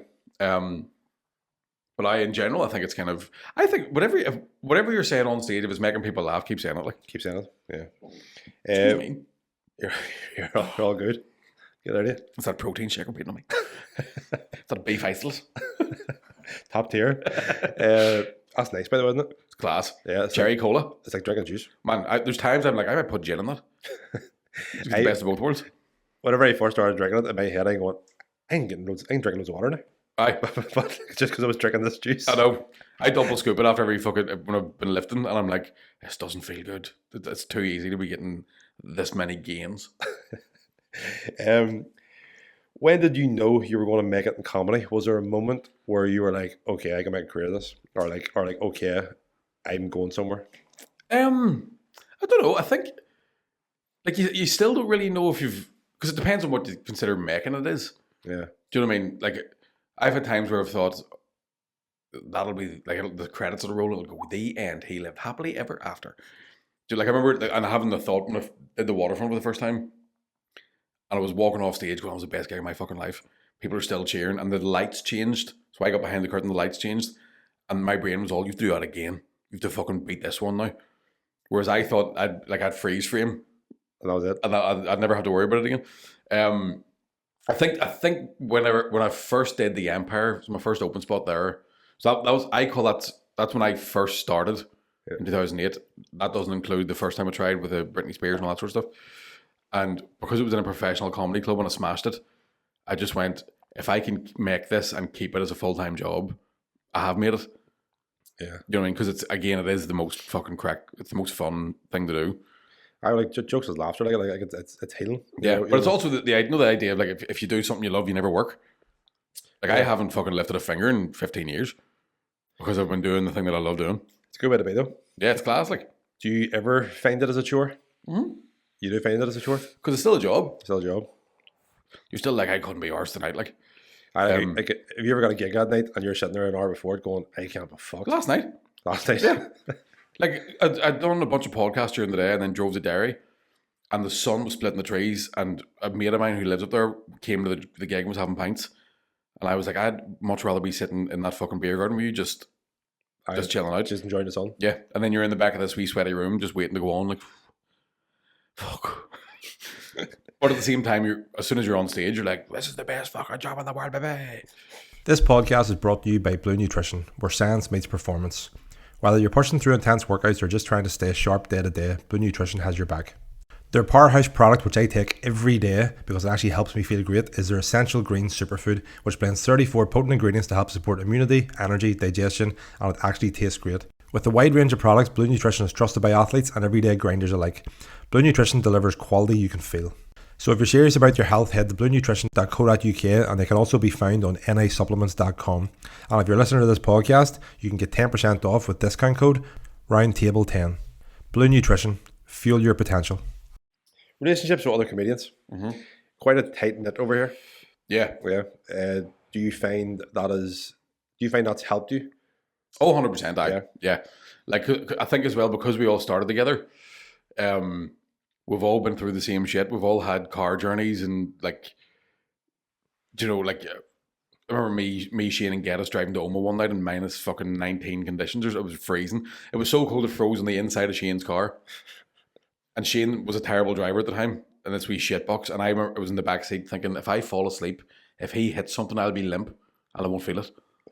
Do you know what I mean? And then, like, we ended up at a house party afterwards and Geddes fell asleep in a bed and woke up and somebody's cock ring was stuck to his back. Like, you know, so we've all had those wee sort of times together where it's been like, fuck, remember that one? And it definitely helps then. And there's no real competitiveness, I think. No. Because of that. And I think there's a thing here as well of, like, you know, Shane and Geddes have really, really blown up. And there's a certain element of, like, the rest of us are kind of taking scraps off the table. But the scraps are pretty healthy portions, like. Aye, because they blew up so big. Yeah, and then when it comes to podcasting, it's like Lazy Boys, which we've been doing about a year now, I suppose. But that is like a fucking game of volleyball where it's just three comedians just going, you go. Do you know what I mean? So it's not about like a panel show where you have to have the best 5 minutes of the podcast. It's about you have to top what I've said and I'll try and top it again. I just back and forth. Do you know what I mean? Do you enjoy them? Yeah, I do. Yeah. Like, I mean, again, it's like anything. There's days where I couldn't be fucked. Like, we did one yesterday and I haven't fucking trained for a week. So I was just like, fuck, I can't be worse today. Yeah. But again, once you start, you go, I'm getting paid to talk to my mates. This is class. I want to get them. Do you get paid for, obviously your own podcast? Yeah. You'll get paid from social media. What about when you go on other comedians' podcasts? Do they give you like travel or whatever? Depends really. Usually I don't even really ask for it. No. Because it's, I sort of look at it like any, you know, yeah, it is. It's all just fucking free advertising. Yeah, essentially. Is all your mates now all comedians? No, I've still got like some civilian friends, some muggles. Yeah, like I was out last Saturday with like guys I just grew up with. Do you enjoy that? Like the different, like just being normal? I mean, it's. I suppose it's weird where it's like when you're out with comedians, that feels normal, but when you're out with your mates and then people are asking for selfies, you go, this is more abnormal. You feel embarrassed? Do you know what I mean? Because it's like when I'm out with just fucking the rest of the comedians, they're like, oh my God, we love yous. And we all just go, cheese. And then we keep talking. Whereas I'll be going, oh yeah, no problem, cheese. What we saying, mate? And he's like, my baby's not well. Do you know what I mean? My wife will live. Yeah. So and they're like, what the fuck? This is mad. But yeah, I still think as well that, you know, my mates aren't that impressed. You used to? Yeah, they're just like, and what? Oh, like, yeah. So yeah, it's just, yeah. I think there's like, because some of my closest mates are the guys that knew me when we were starting to stand up. They were in the room when the fucking Britney Spears thing happened. You know what I mean? So yeah, they don't give a fuck about it. Like, well, obviously they weren't cheering for you. Oh fuck no! Nor would you. If I had been watching it, I'd have been like, get him off to fuck. Like, it's for his own good. I can still remember what one of the jokes was about. It was about my flatmate's girlfriend walking about the house no bra on. And you go, what the fuck do you think? There's nothing funny about that. And the girl was in the room and there was me being like, her nipples are scraping off my cornflakes and all. Like, it wasn't funny. Oh, shit. I'm going to say Jimmy Carr said this because in my head I think he did. Right. But I can't find it. Uh-huh. So either it wasn't him or I've made it up. Right. Or I dreamt it or something, but I'm not that Jimmy Carr's watching, like, but you might know that I'm here. He might. So he said, if he did, was that he believes all comedians started out trying to make someone they love laugh more because they needed it. So like a parent that was going through hard times or whatever. Yeah. Do you believe that? Did you have someone in your life that you were always trying to make laugh? For my one, I actually think comes from my dad. Yeah. Because not that I was necessarily trying to make him laugh, but he would make people laugh. So my dad's parents were both dead by the time he was 19. Right. He was the youngest of 7 or 8. So I think he developed like a funny thing growing up, and then it's just passed it on to us. I was like laugh through the trauma. Do you know what I mean? So like we've had, I mean, everyone's had hard times, but like our family, when somebody dies, it's devastating. But fuck me, it's hilarious. Like, do you know what I mean? I think there's also a generational thing of being from Northern Ireland that there's trauma involved, that everybody's doing it. Yeah. But I think that was one of the first memories as well. Was like my mum and sister were away one night, and my dad was pissed in the house, and he woke me up and put on a Billy Connolly show, and I was watching my dad howling, laughing at Billy Connolly and not getting the jokes, but going, I'd love to get him with that. Do you know what I mean? I'd love to make him laugh like that. Yeah. And even my dad, it's a fucking funny thing where like when his mates in work realised he was my dad, they'd be like, fuck you, Micky Bartlett's dad, you fucking... And he'd come home and we'd be all like, are you fucking famous or something? And I'm like, oh, I don't. He's like, why are you still living here? You're fucking 34, move out. Move out to fuck. So, and like, he was telling me about one of his mates was talking about his mate was talking about his kid being great at football. And he's like, it's brilliant, you go to watch him and he's fucking scored a goal and I'm so proud of him. And my dad turned to me and he goes, like, Micky, he goes, I'm not proud of you. He goes, I'm happy for you. I don't give a fuck. And I'm like, that's perfect. That's what I like. Don't know a beer. That's all I need. You're a mummy's boy? Oh, no, daddy's boy. Well, it depends. Because, I've only one sister. So my sister is convinced that I'm golden balls in the house. Right. So she's like, Mum let you away with fucking murder. And I'm like, I don't remember that being the case. Yeah. I remember being accused of all the things that you were doing wrong. She thought it was me. But then there's been a few things that like, I ordered something in my house. It was like a table or something, like a flat pack thing. But because I live in a flat, I ordered it in my ma's house. And it sat in the house for about 3 months. Because I hate flat pack stuff. And we're all in the house one day. This is only a few months ago. The table's still there. The table was up against the wall in the box. And my mom was like, can you please fucking take that with you? Because it's doing my head. And I went, well, indeed. I went, when did you get your hair done? She went, a dead eye. And I looked at my sister and went, 2 more weeks out of that one. So I think I'm definitely closer to my dad. So me and my dad go drinking together and stuff. Yeah. And we'll set up the all hours talking complete and utter shite. But there's only 4 of us. We're all pretty close. I'm all pretty close. You know. Yeah. See, the clips I'd seen of you always talked about your mum a lot. So maybe I just missed the old one. Well, my mom's a sketch. Like she is. Oh, that's why. She's fucking comedy gold. There's times where she'll start telling a story and I'm like fucking just writing it down. Like, because like I do a really good impression of her, which won't make sense to anybody watching this, but this is how my mom talks. She go, I was talking to Siobhan, right? And when you see her do it in public, I'm just fucking screaming, laughing because I'm like, whoever you were talking to is going, I wish this fucker get to the point. Like, I hurry up, like. Yeah, and just the stuff she's done. Like, I've told a story on podcast before when she broke her leg and couldn't shite for 3 weeks and then blocked the toilet for a month. Like, there's no way I wasn't going on stage. And it's a weird thing too. Like, she's only come to see me do stand up twice, I think. And the second time I was telling that story, and my dad says before the show, she was going, see, if he fucking tells that story, I'll kill him. I'll fucking kill him. And by the end of it, she was going, I'm with mummy, up with me. My shite. Yeah, I know I'm a big shite. Oh, flip. I think it must be a Lurgan thing because my mum, when she tells a story, takes forever to get to the point. And she's trying to tell you something, but she'll tell you every detail. Yeah. It's like she'll name a person, right? And then she'll name all the people just connected to 100%. And you know, I think it's a mothering thing. Yeah. Because my sister has 2 kids now. And now she's like, so what do you hear what happened to me? And you get a full family tree of people. And you're going, what happened to you? Is everybody all right? She's like, but Stevie's auntie's cousin Jane was there. and you're like, I don't give what the fuck happened. It doesn't matter. It doesn't matter. Tell me what happened. Like, fucking forgot to get milk, didn't I? You're like, what a journey that was. I know, because I've tried to be more understanding. Because like, there's a few times you've been talking to me, and I've been like, "Oh, what happened? Like, what's the? Like, I don't know where you are now, but get back to the story." Yeah. And then I'm sitting there going, "No, that's my mum's way of communicating with me. Just you're a better man than me. Ladder. I'm just like, get to the fucking fuck. We've only got one life. Hurry up."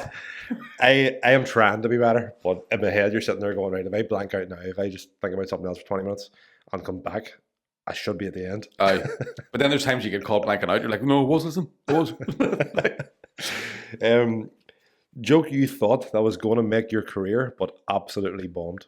Oh man, I know it, like, do you? Because it wasn't that long ago. Right. And for context, it was, oh man, I fucking cringe. I can't wait for this. I fucking cringe thinking about it, like, because again, it was one of those. I run this joke by other comedians on the night that I did it, and other comedians went, "Don't fucking do that," and I was all, "Fucking, this is gonna be class," right? And I was trying to tell a true story, and I was trying to make a point, and I had all these different fucking ideas, and 300 people stared at me like, that was just offensive. So I was watching The Professionals, the old 70s fucking cop show. Right. It was on like ITV4, right? And the way the show works is they show you a wee bit of it, then there's the credits, and then the show starts. Yeah. So did the credits, the show did the start, did the credits, and then cut to an advert for trying to raise money for cleft palates in the third world. Right? And I just wasn't ready. So I tried to tell this whole story about this is what happened, and then going, and I've been in adverts, so I know how adverts are made, and I tell a story about me being in an ad, and all I had to do was walk in a straight line, and it took all day. So then I tried to pull it back to like, that must have happened to some poor fucking Sri Lanka with cleft palate. There's some director being like, "We need you to look really fucking sad. Well, you won't get any money," right? And at the end of the advert, it tells you how much money they need to fix it. But I know how much adverts cost. So you could have just took the money from the advert and fixed all the cleft palates, and I wouldn't have to feel bad, right? But I shouldn't have made the face. Right.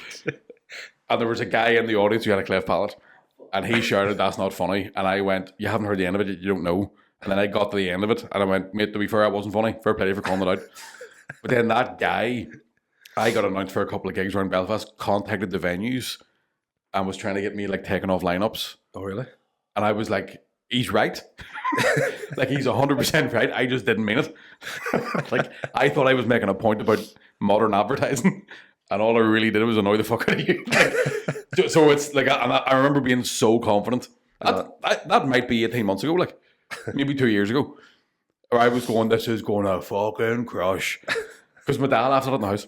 And it's just, it was probably the most, that's the one thing I've said where I've gone, I'm devastated that I've done that. Like, I'm genuinely sorry. Like, oh, flip. Do you ever feel bad telling jokes in, though? No, not most of the time. Like, that one I feel bad about. Yeah. Because even though my intent was never to offend people, it did. It did. And that's the thing is, I think any comedian that goes, "I don't give a fuck," I'm like, you're either lying or you're a nutcase. All right. Because the last thing you want is people leaving in a bad mood. Well, you're trying to make people happy, so you obviously care about how people feel. Yeah, that's the thing. And it's like, I've got it wrong loads of times. Yeah. But I've also, I would say 90% of the time what happens is people haven't been listening properly. So they drift off and then snap back, and I'm talking about something like, "That's fucking disgusting." And you're like, "You missed the start of it." Do you know what I mean? You're on your phone. Yeah. So I kind of, the way I look at it is I'm just never trying to. And although, like, if somebody was like that offended me, I go, "I am genuinely sorry. That wasn't my intent." And if they're not okay with me saying sorry, I then go, "This is your problem now." Yeah. Like, you're the one who has the, so, and that's because you can't always control if people are going to be annoyed. No, you can't control it. You can't control someone else's reaction to something. Yeah. Like, you really can't. Like you said, if you've said sorry and it's not good enough, then what do you want me to do? Yeah. Yeah. That's the thing. Hardest day ever where you felt like giving up? Probably Melbourne Comedy Festival last year. Yeah. There's always a day about halfway through any comedy festival where you're like, "I fucking can't do it. I'm knackered." Because I'm a bit of a gig pig when I'm at them, so I'll just jump on spots everywhere. And then I'll do an hour at night. So you end up, you'd be gigging from 2 in the afternoon to 2 in the morning. And there was one day where I'd done Perth Comedy Festival, then Adelaide, Then I flew over to like the Gold Coast or somewhere, Brisbane maybe. Did a couple of shows, flew back to Melbourne, and then started that. And we were doing 4 shows a day in one room. Then I was doing a solo show and then jumping on compilation shows. And about halfway through that, I was just run down and like fucking, and you end up like, especially doing the same, because we were doing a compilation show where I had to do like 12 minutes of stage time. And the guy running the gig had told me off one night for changing my set. So I just went, well, out of spite, I'm going to do the same 12 minutes every fucking night because you pissed me off. So you find yourself in the room going, have I already done this joke? So were they meant to know your set before you tell it? No. So what happened was, I think it was Good Friday, and the audience had been drinking all day because it was a public holiday in Australia. Yeah. So on the last show, the audience were hammered drunk and knackered. The last show was like 11 o'clock, 12 o'clock at night. Yeah. We were all tired, all the comedians were tired, and I was like, I'm so sick of saying that same set.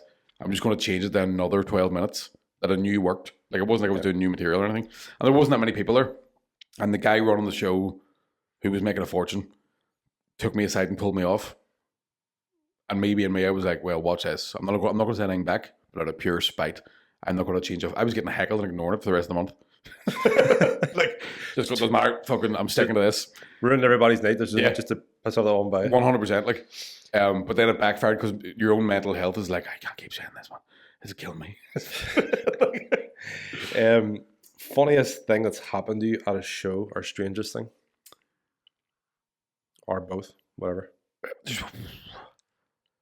I mean, there's been times like I've seen fights break out and stuff in the middle of crowds, and probably we were doing a gig in Newry, and Leanne McCooey, who's been doing stand up here a couple of years, she's gay, and she. Oh, that's the coffee one. Yeah, coffee girl. She's funny. She's hilarious, man. She's so funny. Such dry humor. Very funny. So funny. Like she's one of those comedians. I had to follow her one night in the scale, and I died my hole, and I was like, I'm never going on after. No. Like, but there was a guy turned up who she was like, he took me to the formal. Yeah. And then she mentioned it on stage, and the fella shouted, I'm much better at fingering now, Leanne. And the whole crowd laughed, and then his wife went, no, he's not. Like that's one that really still stands out to me, is just being like, that's very funny. Yeah, that's probably is my best. Like, it's hard to top that. Like, but then there's a weird one too. I remember, like, we were, and it was Melbourne again last year. This guy came over to us after the show. There's 2 guys, sorry, and they were both like jacked, right? Like fucking superhero, and looked like models. Were fucking stunning. Like, they're the kind of people who are so good looking. You go, can you stand a wee bit further away? Because you make me look like a mutant. I get away from me. Yeah.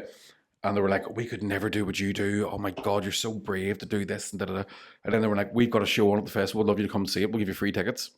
And we went, oh, what's your show? And they went, Cirque du Soleil. And I'm like, right, hang on a second here. You're swinging off a roof by your balls and you can't go any students in? Are you fucking out of your mind? like stuff like that's weird. Yeah. So, there's been tons. Like, I remember, like, the thing about it is the weirdest things are always the most, like, it's always a bomb. There's never been something brilliant that happens that makes what you're trying to do better, if you know what I mean. Yes, I don't know if that's like an ego thing, but like I remember once doing a gig where every time I got to like a punchline in my head, this one would just go, no. Just kept saying no at the end of my jokes. What? Yeah. Like, just no. And I didn't know what to do. I was like, I can't make you like them. Like, yeah. Turn Australia soon. Mm-hmm. You're leaving next week, we got there? 2 weeks? Next week, Wednesday. Yeah. How does that come about then? Because obviously you started out as a local comedian. Now you're traveling to other countries. Yeah. So is that through your own networking, through promoters? It was my old agent. So she basically works with a company called Century. They're like they're great promoters. Like, and just because I'm currently still working with them, but plug. So they would do a thing where you go out. They fly you out, put you up. You don't get that much money, but they fly out and you do these roadshow tours where it's you and a bunch of Australian comedians.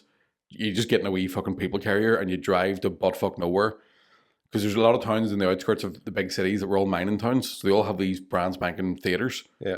So you would just go out, the 5 of you, do 10, 15 minutes, and you sort of build it up over a couple of years. The idea being that eventually you go back there and tour on your own. And then at one point, in fact, it was 2019, we'd kind of blown up here a wee bit with podcasts. And I went to Sydney to do the Comedy Store and sold it out. and they drank the bar dry, and they made that much money off the bar during a 60-minute show of mine that they were like, "Do you want to come back in like 3 months?" Just seeing pound signs. Yeah, so I think that's definitely a thing that, like, I remember one of the bar managers telling me they made 20 grand one night during one of my shows. And you're like, you're giving me 100 quid, you? Yeah, I was like, but at the same time, I'm like, I'll fucking go to Australia if you're like, I get paid to go. yeah, there, no 100%. So, what's Australia like? Turn the comedy is. Do you have to change your comedy style for different audience? Depends. So if it's the roadshow things or the ones where you're on with other Aussies, yeah, it's more like sort of you're doing a tight 15 minutes is to keep that sharp and sort of things. If it's a solo show, I think if you're doing a solo show, they've come to see you, so it's your job to kind of bring them in, and then you can go, I'm going to talk about whatever I want to talk about now, and you have more time to stretch it out.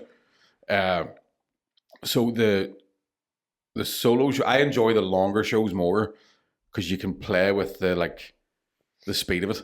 Yeah, if you know what I mean. What's the Australian scene like compared to Northern Ireland? Tough, to be honest, because it's such a spread out country.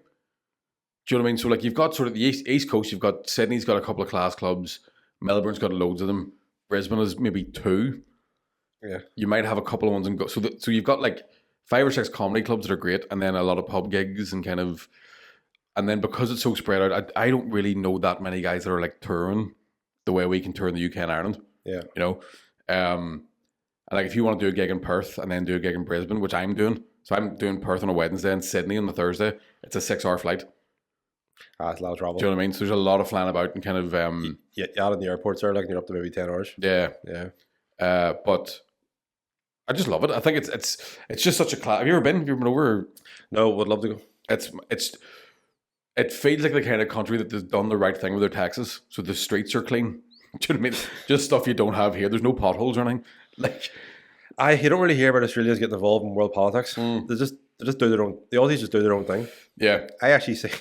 I don't know if this is true, right? But I've seen it recently, and it was Australia and China at war, and Australia had cancelled an order for like a 300 billion or 300 million, 300 billion like a submarine, right? So like a military submarine, right?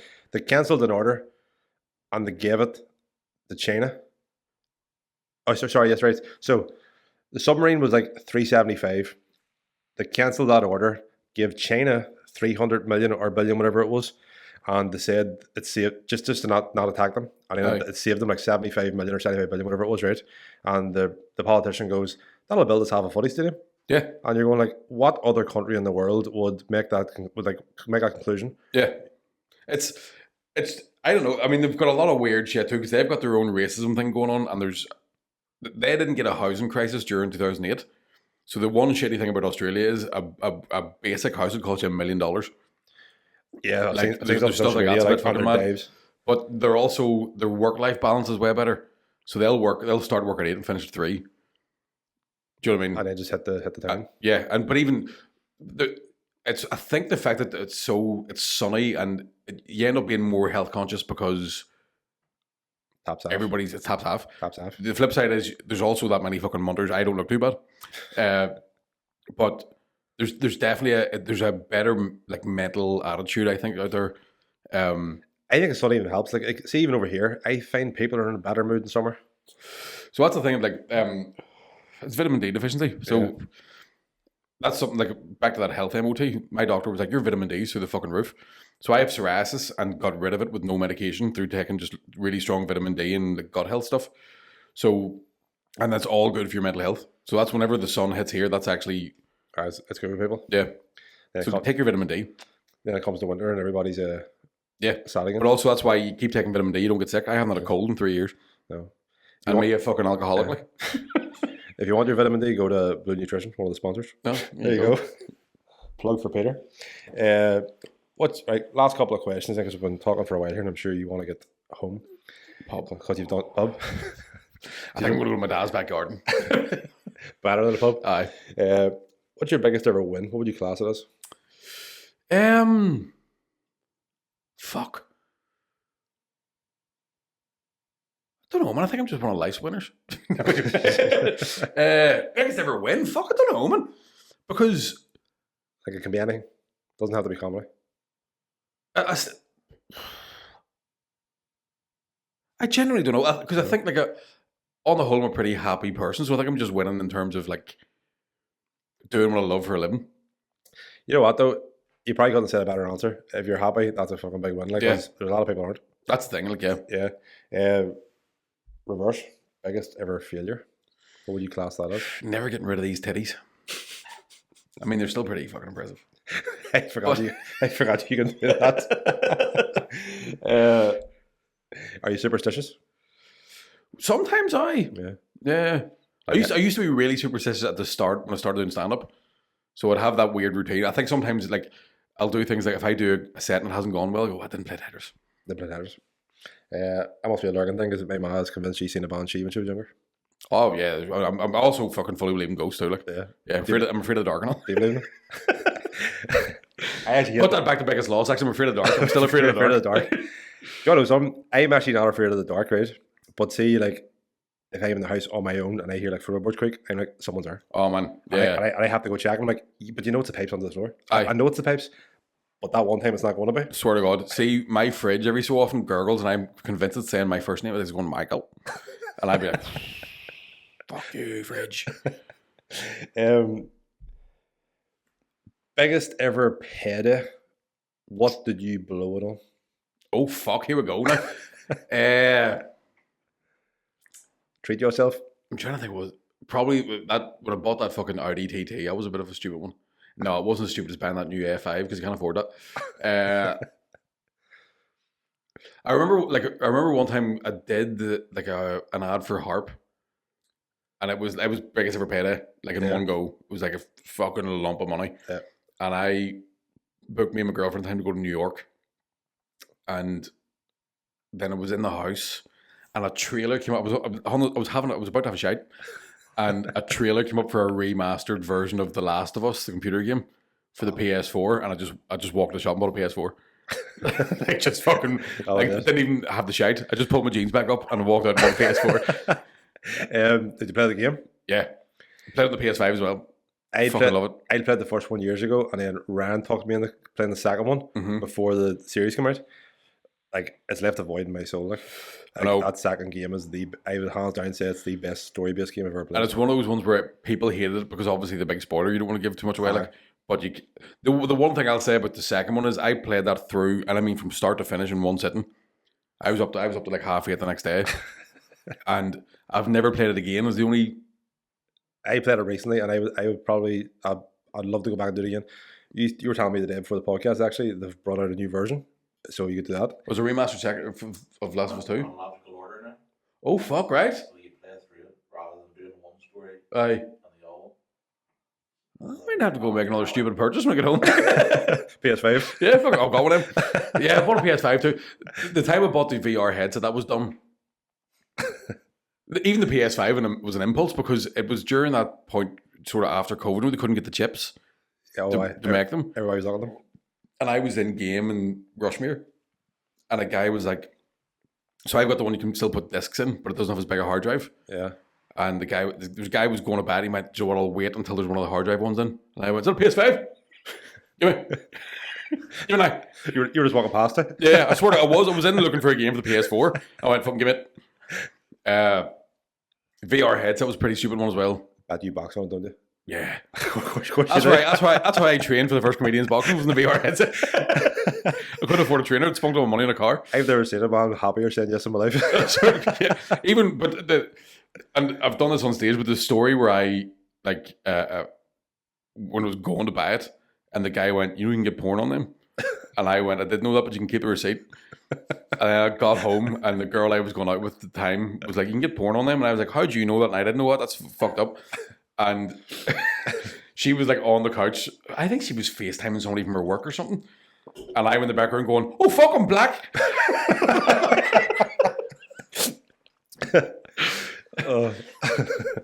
Yeah, so any impulse fucking no, I upgraded the business class when I was doing Australia for 6 months, and I basically had to do an all-nighter and then go to Dublin to fly to Doha. Yeah. And looked online and went, right, I'm going to upgrade the business class for the first leg of the flight. It was like €500 or something. Okay. So I'm going to upgrade because it means I'll get a 7-hour kip, and then I have a 15-hour flight to Sydney, so I'll just tip on the first one, and then I can handle the second one. And I got to Doha, and business class was that good that I went up to like the desk and went, how much is it to upgrade from here to Sydney? And the guy went £4,500, and I went, no, you're right. And I'd walked about 10 feet, and then my ego was like, you're Micky Bartlett, lad.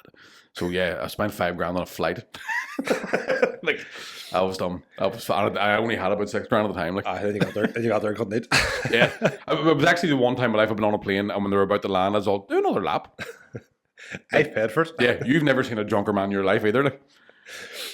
Oh, what was it like? Obviously not worth it because it can't be worth it. It's worth every penny. Really? It's worth every fucking penny. You get actual food. Like, it's not like a fucking airplane shit. You have a steak on a plane, like, which is the sequel to that Samuel L. Jackson movie. Steaks on a plane. So the first one I did fall asleep. And then woke up and I hadn't even looked around. I didn't know how to work the seat, right? And there's a weird thing of the staff on it knew it was my first time, so they were extra sound. Right. Because everybody else clearly are business class people. So they were like clicking their fingers and I'm like, I like snooty. Yeah. And I'm like, I don't know how to work the chair. And the girl's like, just press that wee button. I'm like, and then she brought a blankie over and stuff and like was showing me how to, like she taught me in and all. And then I remember the second flight, because that was a bigger plane, so it was even nicer. So I'm walking on with like a fucking hoodie, like, and the girl's like, your first time? I'm like, yeah. How'd you tell? I'm like, I can't afford this. Just like, sit down, I'll get you full. And I remember like they give you a glass of champagne before you take off, and they're waiting for all the fucking peasants to get on.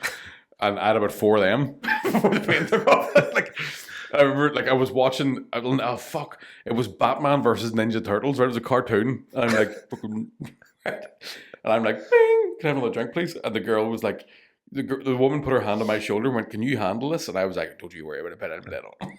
Just you keep your drinks coming. All these people said like the business times and all Sunday times. 100%. You're like Batman versus Superman, cheering them on and all, go on, Leonardo. And then I got that drunk. I was that nervous to even get out of the seat in case somebody took it off me. That at one point I went for a pee and there was a bar in the back of the plane. I didn't even know it was there. Like a guy standing like, what do you want? So it's if you ever decide you don't really want a house, fly business class to Australia, and what's it like flying peasant after it? Oh, it's shocking. Like, terrible. Do you want to hear something? So we're going to Australia next week. We upgraded this morning. 2 of us are skimp. Like, be fine. But to be fair, because we're flying out, it was half the price for 2 of us. Like, did you tell your mortgage advisor about that one? Nah. Told me accountant though. It's a business expense. I'm way to work. No, but it's because when did I? So I flew out business class, and then because it was there 6 months, I was like, I'm going to do that on the way home. And then I flew back out last year, economy. Yeah. And do you know what the thing about it is? I thought flying economy was class because you get free drink anyway, right? Yeah. But they're annoyed they have to bring it to you. Do you know what I mean? They get like, there you go. Whereas in business class, it's like a blowjob on the way past. You're like, none of you, but of him, please. Yeah, of anybody. I'm drunk enough now. I'll do it myself, we see. But yeah, I think it's one of those things. Like, even though I've treated myself to it a few times, it's still not. It still doesn't suit me, right? And I'd rather stay that way. You know what I mean? You don't want to get too used to it. Yeah, I don't want to be one of those people that just flies business class. Like, it's like if I get too used to this, the only other option is first class. Yeah, yeah, exactly. Yeah. What started your? Remember your airplane stewardess? Yeah, fuck So that was. I was doing, it was TFI Friday and I was warming up for that. So I was living in Donegal at the time and I would fly out of Derry Airport first flight in the morning, like 7:30 maybe, for a show that was at 8:30 that night. So I'd get to London at like fucking 10 o'clock and just have to walk about London all day because I was trying to save money because the flights were cheaper in the morning. So I'd walk about freezing. It was the most miserable fucking 10 weeks of my life. Every Friday I'm like, fuck this shit. But basically the flights would be dead empty because it was flying out of Derry Airport. Yeah. So 2 or 3 times the girl they basically would go, can somebody sit in the emergency exit? And they'd tell me this whole speech. So it started with, my thing used to be, if I'm flying on a cold morning, I take my coat off and I put it on back to front like a blanket and I immediately fall asleep. Just because I don't like flying, so I just like fucking try and pass out as quickly as possible. Yeah. So because I have my jacket on back to front, the girl was like, you can't actually do that because if there's an issue, we need to be able to get past. So you have to put your stuff in the overhead locker. And I was raging about it. But then the next flight, she was like, can you sit in the mirror? So it was basically 3 or 4 flights in a row. And then I would do these wee fake stories of like what she said to me. And I was getting more and more confident. And then 10 years went by and I'm still fucking doing it. Is any of the stewardess ever like pulled you and go like, we seen your tweets? No, actually. No. I don't think I've ever had that. I've had a few of them. I've had a few at gigs, but they're not stewardesses that have been on the same flights. Same flight, yeah. But I've had them bring it up and like I don't even know what that's all about. I'm like, it's a fucking very long story. Only me and Marty know now. Right, last couple. I probably said that before. Actually, what would you change about the comedy industry if you could, and why? Less greedy people. Less greedy. Like, I'd have the money going more towards the acts and the people working in the theaters than to the people promoting it. I think that's a big thing that I know there's some promoters that have started to buy venues because they've realized that we can do the advertising ourselves. Yeah. So they're thinking the only way we can make money is to own the actual fucking venue. And then they try and take bigger cuts of the door and all sort of stuff. So yeah, I think that's a big problem with kind of all sort of creative industry. Yeah, definitely. It's like the artist is the last one to get paid. Everyone just has their cut. Like, I've done shows, man, like tour shows sold out, where the promoters made more money than I had. And you're the star. Yeah, and you're like, nobody came here to see you. It doesn't make sense. Like, yeah, makes absolutely no sense. Best memory the comedy has given you. There's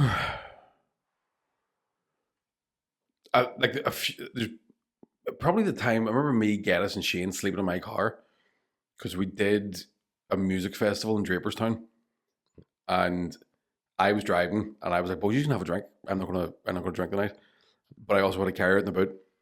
And as soon as we got there, I cracked the can open. It was all fuck yous, we're sleeping in the car, and everybody was raging, and with no blankets, it was freezing.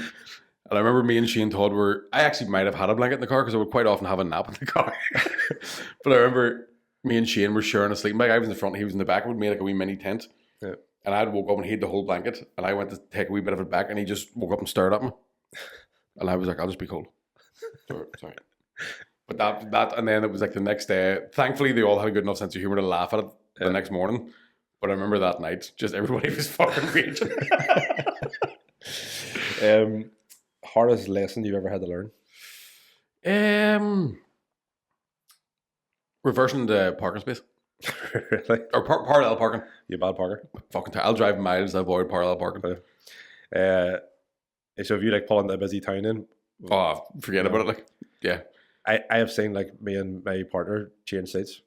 Yeah. To the point where like I just drive everywhere now. Like we pulled into places and she's just got out of the car. Aye. And I've had to go park it. I'd be like, right, it's the same for me and any girl I've ever went out with. I'm like, use the park us.